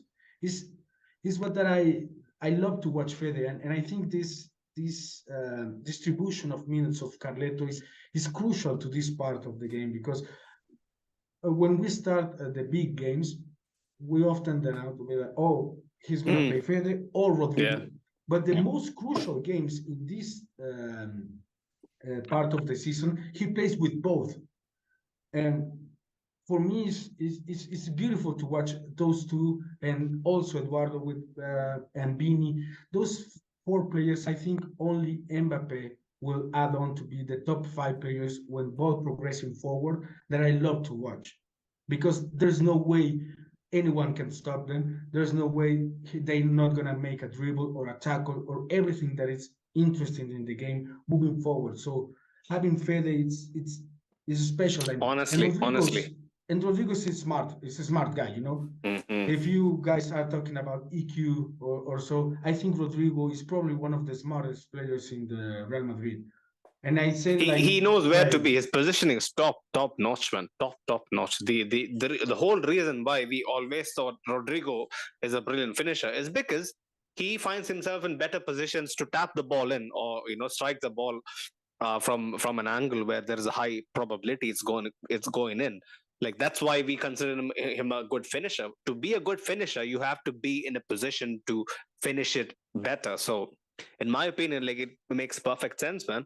But like, quickly, like Michael Carmichael was saying in the chat, I just checked it because it bugged me. The yellows are wiped clean after the quarterfinals.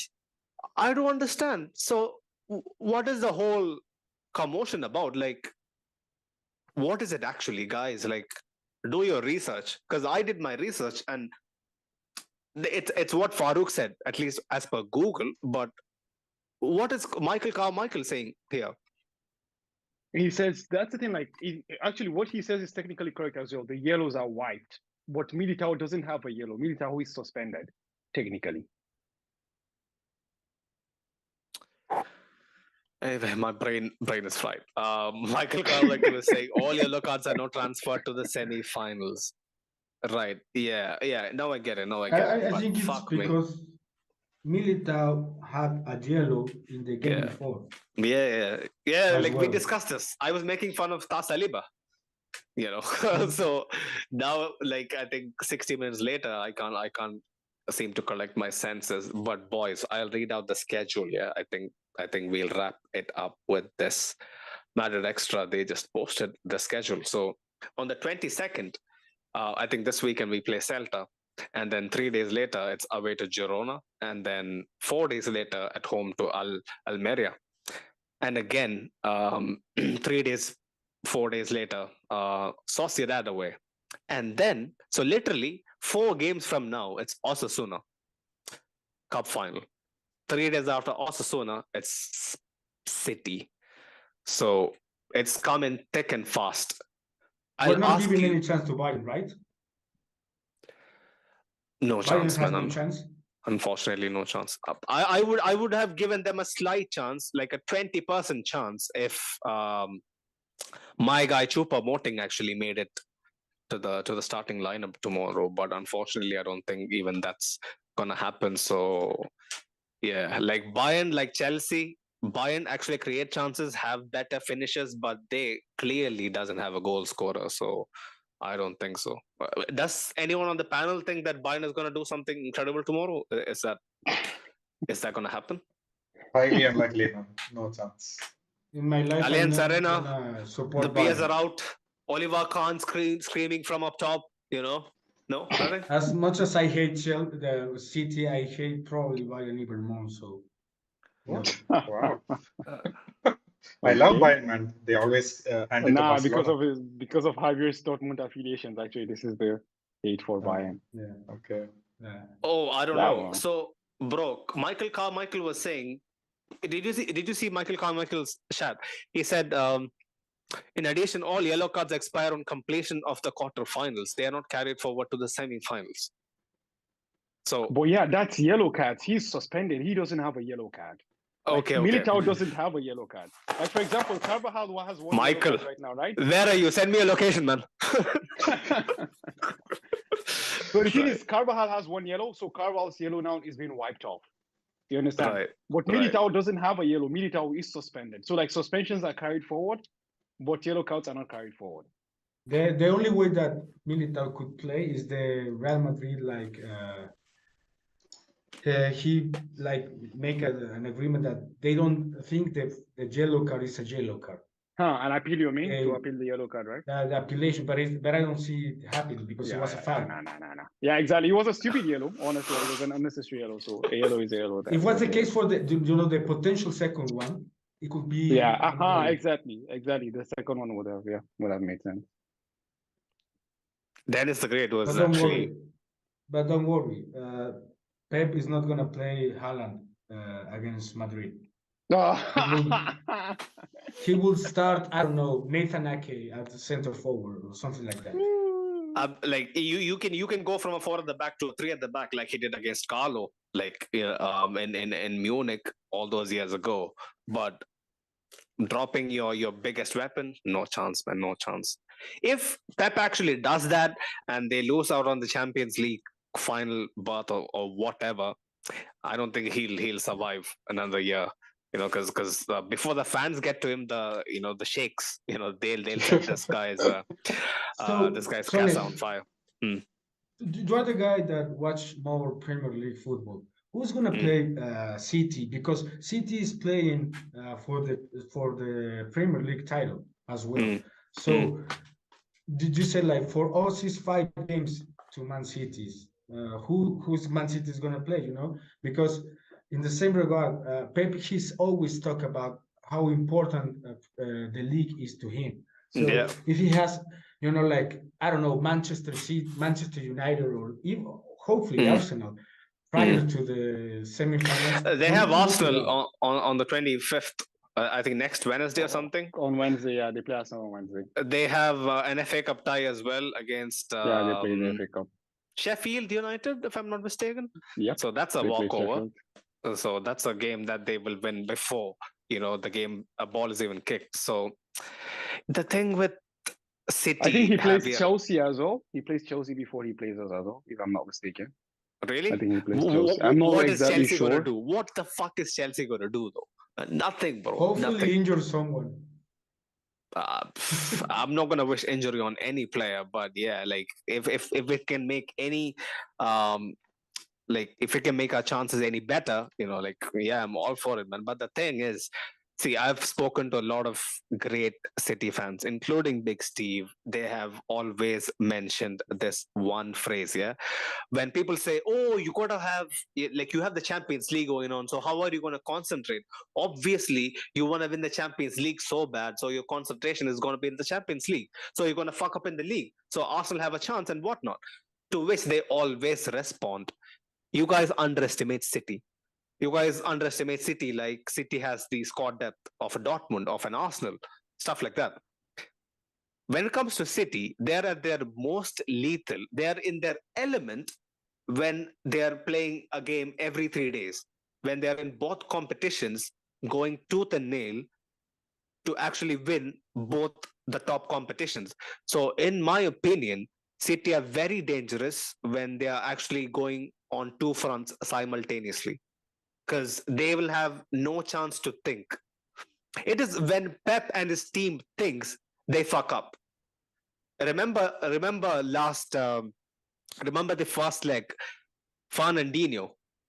He could have bought on anyone else instead of Fernandinho, but he thought, Fernandinho's experience, regardless of his pace, is going to keep Vinicius at bay. But he thought for a bit, bought on Fernandinho, Vinicius skinned him. So that's the thing. I hope they think about playing us. I hope they think about the heritage and whatnot and how Rodrigo dumped them out last year. I'm gonna hope and pray that's the case. If they don't think, bro, it's. But actually, Sunay, that's the thing. Like a lot of people keep saying this, but statistics show us otherwise. The point is, City for the past 4 years have been fighting Liverpool 2-10-0 to win the title. Let's not forget, against Spurs, Pochettino Spurs, they went out in the But people Champions League. forget the way Against they us, they went lost. us in the Did loss. they Against lose? Chelsea, they went us Did in they the, lose? in the Did they lose a semi-final by a landslide where people thought, oh fuck, they were like taken to the cleaners, they didn't stand a chance. But that's They the thing, lose Sunil, to like this 1%, at top level football, this 1%, 2% matters. Because I think that's what Javier is saying. Like if you have really tough fixtures, I don't think so. it takes that away. Because, and one important thing to note here is this. This is the first time that City is going into the run-in being behind in the title race. So the point now becomes this. When City That's is going interesting. in, when I'm City is listening. going in the run-in, you understand? Last year they played Atletico. Atletico literally took their soul out. Don't forget, they actually had like 7.8 point gap ahead of Liverpool. They won the title by 1 point at the end of the day. You understand? So like they have to catch Arsenal, whether they like it or not, you understand? So I think that might come maybe not too handy, obviously, as you said, like not just City, like any top team in the world actually thrives on playing Monday, Wednesday, not even teams, any top player. You understand? But I personally feel like there might be an advantage there. If he goes to Arsenal, Arsenal, wears him out. He goes to Marco Silva's Fulham, they wear him out, you understand? He plays a relegation battle or something like so. All these kind of things, might create a bit of, tear and wear here and there. So you never can tell, honestly. I want to ask the guy who doesn't watch any Premier League his opinion on hearsay. Yeah, Jacob, go for it, man. Like, what do you think? Is City actually having one eye on the Premier League gonna benefit us? Like, I've never encountered a Man City fan in the wild, so I've never spoken to those guys. Never but followed. but from the outside looking in, what do you? Right, bro. You're not gonna find any City fans. I don't think in Kerala or southern India even. No, I feel like or even America's continent. I mean, what does that mean? I mean, there's no. I don't know any Man City fan in this whole continent. well, let's not laugh too much here at City. I'm just like I wouldn't do that. But yeah, Javier, They you're don't firing even fill shots their before own the- stadium. before the duel starts, man. You're firing shots, Javier, before the duel starts, man. Actually, did you guys hear that today? Like City filed for the expansion of the Etihad Stadium. Oh, did Wow. they? So to that news, then like Domino's actually tweeted like, "This is the same thing we do. We increase the size of the box, but then we make our pizza the same."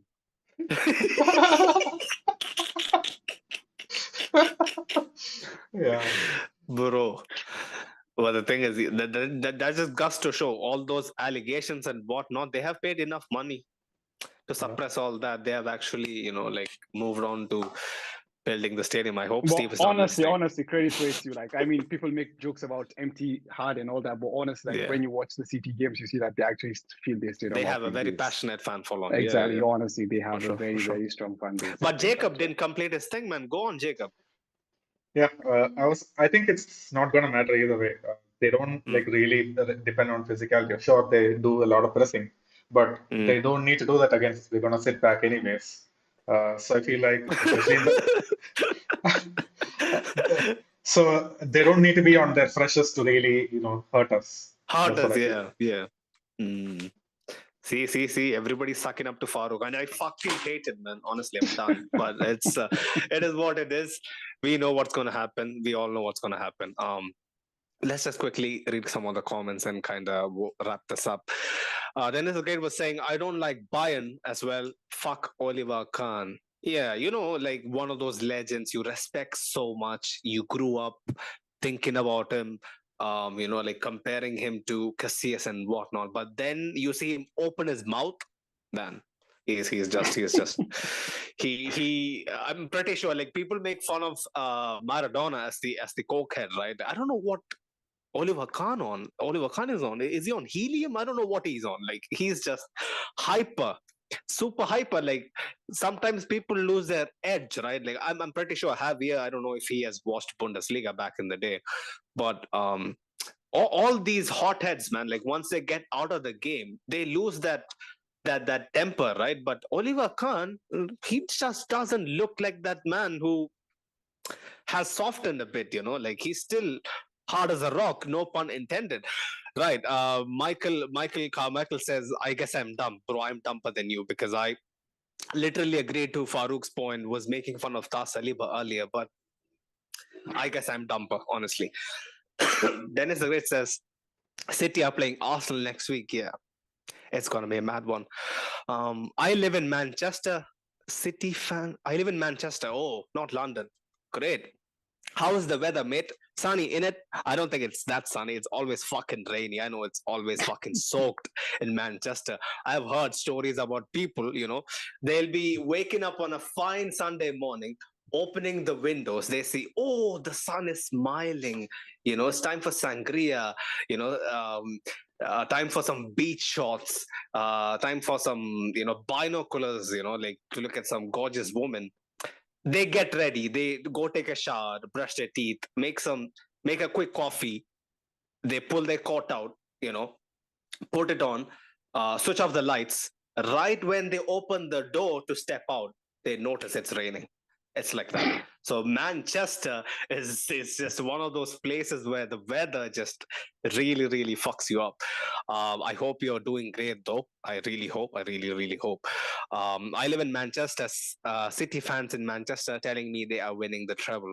Obviously, they will, man. Obviously, they will. City fans, they have this obsession now with the Champions League as well. They'll have their chest out. They'll have their chest out, especially with the fact that if they know, because last time it wasn't like that. Last time, if they bet us, they knew they had to fight or come up against a very demanding Liverpool side, right? So they didn't know exactly what's going to happen, but they now know for a fact that if they beat us, it's either Milan or Benfica, or who was the other one?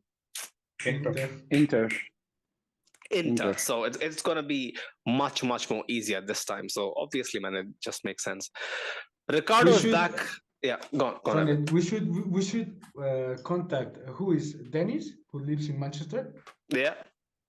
We should contact him prior to the second round in the semi-final. Like a special reporter or so. Yeah. You can be reporting directly from Manchester for us, Dennis. Like if you would like that. Obviously, like I'll be paying you in hot dogs, though. Unfortunately, at this moment in time, maybe next year, you could be on a payroll. You never know. If you have those kind of aspirations, do reach out to us. Dennis the Great, you know where to find us. Like again, as a humble request, 30 odd of you in the chat. If you love what we're doing, don't forget to smash the sub button. We are on the way to 1K. Please help us get there ASAP. It's a dream. It's honestly a dream passion project that people who have jobs and uni all at the same time making stuff happen, like because of pure persistence and sheer will. That's how I want to put it. Ricardo's back again. I wonder why it took you so long on such a brilliant night, man. But good to see you again. He says, if we play Cruz and Modric together against City, I don't think we go through. Ooh, I had the same thing. These guys used to make fun of me so much. The no legs Sune. That's what I was like called as entirely through like April, May last year, because I was having the same notion as well. Kroos and Modric wouldn't be able to keep up against like the likes of KDB and whatnot. Chelsea match again showed us it can't work against energetic teams. Do you agree? Does the panel agree? Who wants to go first? Nah, I think the point is this. Like, I think one key thing which is here is about the fact that we're not playing a midfield of just Toni Kroos and Luka Modric alone. You understand? Yeah. The energy that Fede Valverde adds is Camavinga brings when he slots into that midfield. Exactly. As well. Exactly. So you see, like when you bring that as well, and I want to believe that. I don't know, but I think if we can, get something from the first leg, I think if we go to the second leg, we play the Champions League final formation again, like with in the absence obviously of Casemiro, maybe most likely Tchouaméni or Camavinga gets into the middle of the park and Mendy goes back defensive. So I think that Casemiro, Modric, and Kroos trio no longer exists right now. Because of that, we can't even play that, honestly. But as I said earlier, like the way Fede, complements this midfield, it's different to what Casemiro gave the midfield. Like it gives something different, and it adds. But do you think it's a slight upgrade or a tweak that is working so far in big games that you've seen? this season, Farouk? That's my question. Definitely, I will say that. I will say like it's a trick. Maybe an upgrade might be not the word to use exactly, but I think it has worked so far in big games, honestly. Because what I think is that that athleticism that crew, especially Toni Kroos lacks, Fede Valverde more than makes up for it. And right now, that's why I said like earlier, like for me, I prefer Camavinga to play as a left back because you can see that when Kroos drops deep, like as we've always said before, he's always the deep, even deeper than the center back. Whenever he drops deep, you understand, Camavinga is able to understand. Honestly, like it takes him being a fullback, it's not easy, man. But that's what the modern fullbacks are required of. It takes a lot of intelligence to be able to understand that he's gonna step up into the sixth role, you understand, and provide, plug in that hole, cover that hole there. So the athleticism that also he provides, it's not becoming like you're having double six, with Kroos and Camavinga both sitting. So honestly, I think it offers a different perspective to what we've seen with Modric, Kroos, and Casemiro over at least last year and the year before, because obviously they got older and their legs got worn out. But right now, I have no issues, playing these guys all together. That's a very good point. I will also add on the fact that if we play with Kroos and Modric in the midfield, like we said, the lack of Militao in the starting will change a lot of things. Like Farouk said, if Mendy's fit, I don't know, if you play with Fede, Tony, Modric, and Eduardo in the midfield, and then only with Bini and Benzema. The fact that 4-4-2, yeah, probably, because it's not only Modric and Toni Kroos. I agree with Farouk. It's the fact that he's Fede as well. But if we are not going to have Milita, I would probably move Eduardo or even bring Tchouaméni and play with 4. Tchouaméni might be feeling a bit sad, especially. It's unfortunate, man, honestly, because sorry for interrupting. I think we discussed this with Jacob, like when we're doing one of our previews. Like honestly, Tchouaméni hasn't really been that bad. You understand? But Camavinga has been too good. Yeah. But it's an extra year with this crest on, That's also true, man. That's true. That's true, man. One more year, Tchouaméni, you never know. Yeah, exactly, man. And it's not the same that you're being bench and your team is winning and reaching to the semifinals or so. Exactly. But or being bench and your team losing, I thought Tchouaméni is thinking, okay, I need to improve. I'm not substituting Casemiro. Casemiro is out. I'm trying to substitute Modric and Kroos and Eduardo and Fede. And I need to improve my game. So it's a motivation for him find the right angle to see, to watch his situation right now. Definitely. I'm pretty sure Carlo will be having an easier time consoling Tchouaméni at this point, because I'm pretty sure he's happy for the team, happy for the collective, being actually very successful in this period of time, because he was a guy who was basically undroppable, early parts of the season.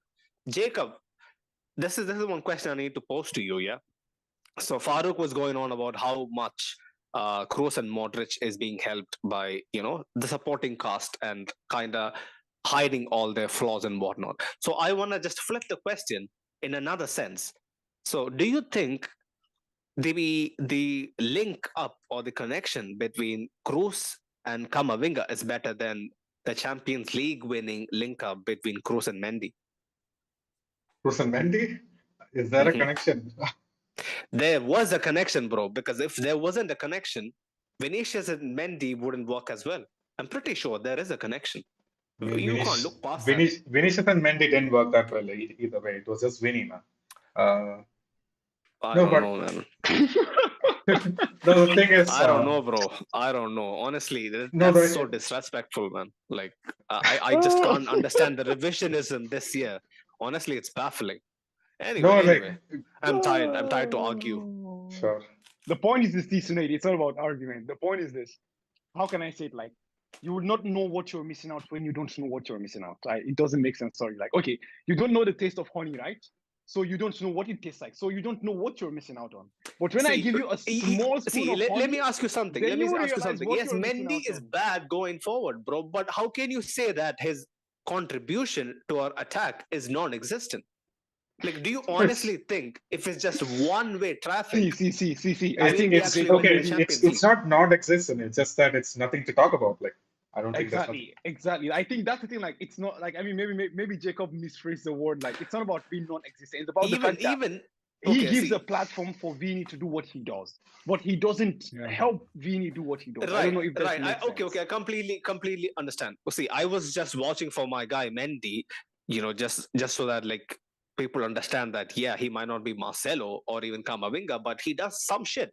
But even in a defensive sense, you need some sort of understanding, right, Jacob? Like, or am I just waffling? Sure, man. Sure. No, I Why? remember Do you Mendy. guys think that I'm actually trying to cover No, my Whatever ass? you Like, need, honestly, no, whatever I'm you need, actually man. trying to make this an even no. conversation. I feel Because like Mendy Mendy was a used. fine fullback as well. Man, Mendy used to be much better, especially compared to last season. Like the year before that, he used to be much better going forward. Remember, like he had this amazing pace. He used to go to the byline. He even had like a mean cross remember he used to take shots cutting inside from his right foot. Yeah. That was Yeah. like one trademark, and he just doesn't do it anymore. So I don't feel like Mm. he's gonna help the attack any bit if he comes out right now. Mm. The thing is, I don't remember Mendy this season, to be fair.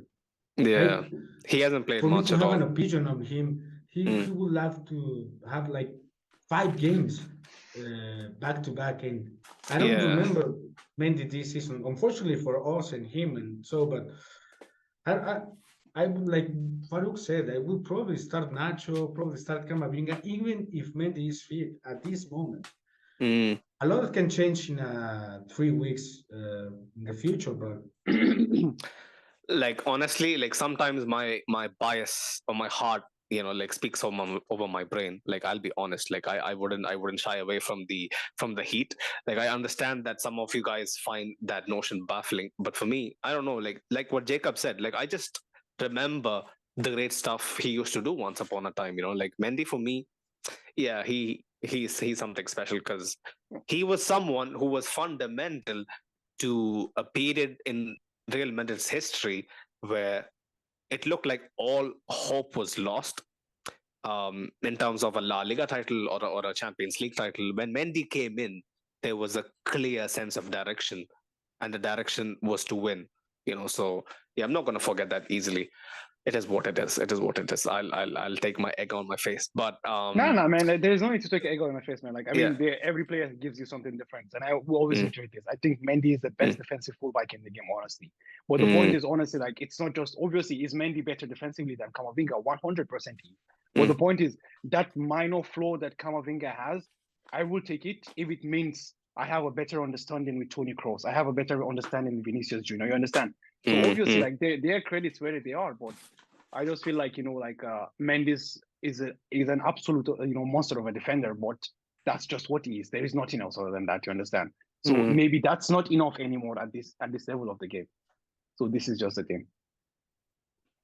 Fair points. Honestly, I can't debate it, especially like how football is moving. Just being good one way is not, especially if it is to your goal. That's not good enough, man. At this point in the evolution of the game, unfortunately, right? Dennis was saying earlier, Manchester weather is so shit, bro. That is why I always go back to Spain once in a while for vibes. Yeah, I completely understand that. Like Spain, honestly, I hope I can, actually settle down in Spain. That was my dream once upon a time, but unfortunately, it didn't work out. Yeah, man, Spain's weather, it's something to write home about. I'm pretty sure.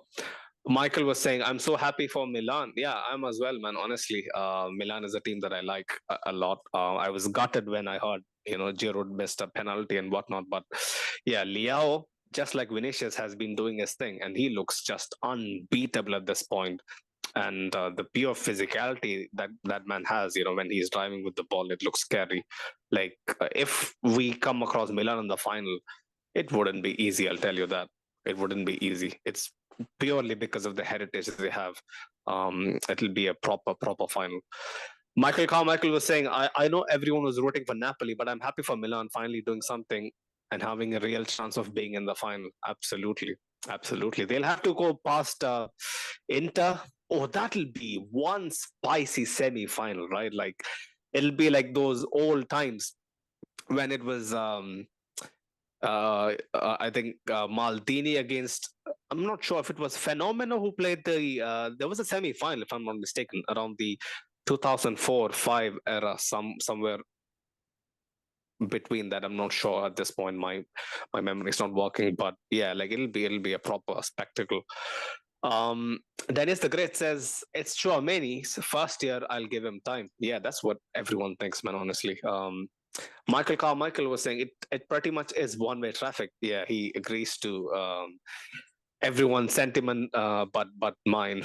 It's fine, Michael Carmichael. You know, I'm not dumber than you anymore. You know, you have regained that spot, unfortunately. But Dennis the Great says, I don't expect Mendy to be Marcelo going forward, but at least I want him to give me something going forward. Yeah, that's the main thing. You know, like we don't ask him to create miracles. You know, like we don't ask him to be Jesus. But yeah, it is what it is.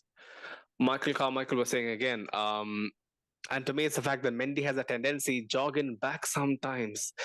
That's a thing with players that have been blessed with insane pace. You know, like they underestimate their whole thing. Mendy is just a better version of Aaron Wan Bissaka. Yo, that's a disrespect. Wow. that is just fucked up, man. Honestly. Yeah, finally, a Madrid against the Milan final would be a historic one for sure. Absolutely. Well, Farouk has put it in the chat. Wrap it up, guys. I guess he has to go back to his girl, unfortunately, people. Farouk has better stuff to do, I'm pretty sure. You guys Farouk, the know only this year reason- the final is in Istanbul, right? Madrid Milan will be fire. Yeah. Like, will you be But able to you go? guys all live in South America. Actually, you guys live in South America and he lives in Asia. So maybe it's better for Yadu and Doris.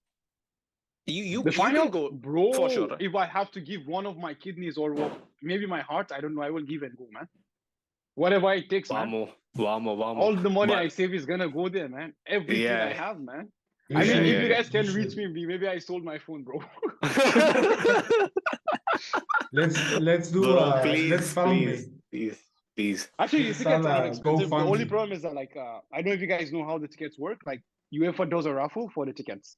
Fuck! So the really? So the tickets A cost raffle? like, I mean, yeah, That's- it starts from that's around insane. 70 euros to around, I think, yeah, from 70 euros to around thousands of thousands. So like, it's not expensive actually. The only problem is that if you don't get it from the raffle, then you have to buy it from the black market. So those guys charge like 400 or 500 euros for like the minimum set.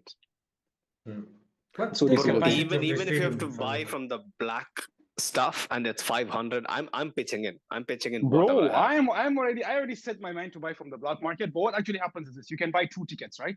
So I spoke to okay. my friends around, so like Right. they're all gonna apply. So like Right. even if I don't get, if they get, so I'll just be there +1. So that's all cool. Nice.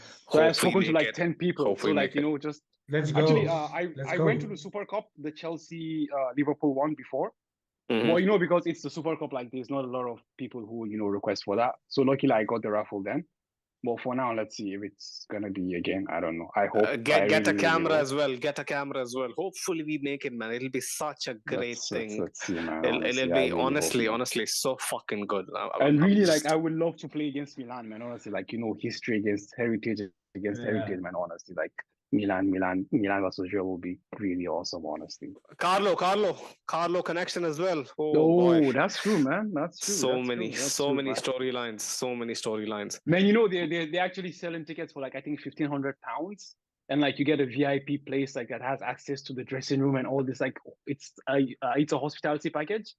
Mhm. Like you get like this VIP treatment, and you get access actually to the dressing room before the game and all that. Like you get a chance. Do you if get a you're lap lucky. dance?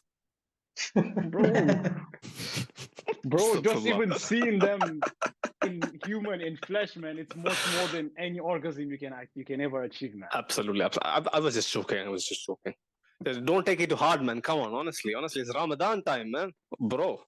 But yeah, Mo You're still was. fasting, by the way, right? Yeah, I am. But it's a joke. It's a joke, though. It's a joke, though. Come on, the people up there, they know to differentiate between a joke and then a serious, desire. But Mo's in the chat, he was saying Chelsea won't be in the Champions League for another 4 years. That was a good send off. Yeah, that was a good send off. Honestly, these guys, they require some humbling, man. Hopefully, City next. I don't want to humble Steve, but his I don't want I really want us to like humble his team so badly, so badly. Right, I guess we should call it a wrap. Shout out to all the kind-hearted people who have been with us. Like the past 2 hours. It was honestly, in my humble opinion, like I've been doing post matches for 2 years now, and this is, I think, top 3 post matches we have had. I think it's the panel, man. Like it's a fucking blast. I don't know. Like sometimes Javier just goes on and on and on. I have to stop him. But apart from that, Farouk, the early fight, obviously. Jacob, half asleep, still here. I don't give a fuck about the Premier League. Why is he asking about the Premier League? But but it's still so fucking good. It feels like this one was deserved. Personally, for me. You're totally right. You're right, Sunil. Yeah. Honestly, like it was a blast to be. It's been a long time for me as well. And honestly, like the vibe from Dami as well yesterday was really, really good, man. So like, Oh man, he's one of the best guests we have had. Yeah, I just transferred to today, and it was fun, man. Honestly, just being back with the boys and going back and forth and all that.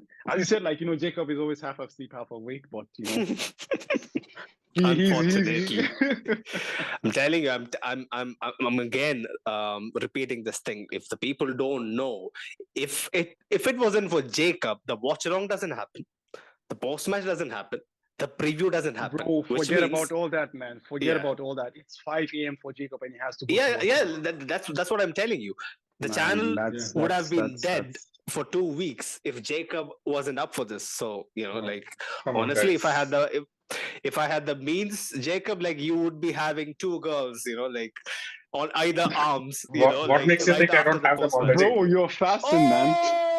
See, Farouk. See, I'm not getting the girls. He is, okay? See, like, I'm not even getting the girls, and you wanna, set me on fire, bro. Like, honestly, cut me some slack, yeah? I'm just trying to make him feel better. Bro, it is but haram. it is what it is. Haram, bro. It is haram. I know, astaghfirullah. It's a joke.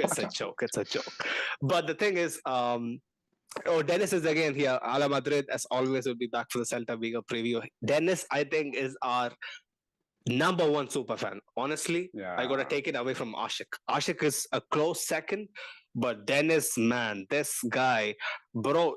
I'm gonna actually reveal it, Farouk, if you allow me a couple of more minutes. Sure. The way I met Dennis is great. It was on a stream by Lee Gunner, an Arsenal stream, where he was actually talking about Benzema, and I was just commenting in the comments with our channel, with our channel's account, and I came across Dennis, and we were having a good back and forth. And from the very next day, this man shows up, and he has never left. And now he has his brother in the chat as well. So he is doing everything he can to actually support the channel. I think, like Dennis is great. We can't thank you enough, man. Honestly, we can't thank you enough. And shout out to our audio listeners. Officially 20K and growing. So it was a very small milestone, in our very short journey. Like, so fucking happy. Can't thank enough people, who have actually reached out to us. So many people, and people actually were asking me how to get involved. The way to get involved is show up to our YouTube live streams, man. Get involved in the chat. There's no better way. Honestly, there's no better way. The banter, the back and forth is unmatched. I'll tell you that. Ask Dennis himself. Like you can reach out to him in Manchester if you find him. He'll let you know. But until next time, people, I guess, Ala Madrid. Madrid.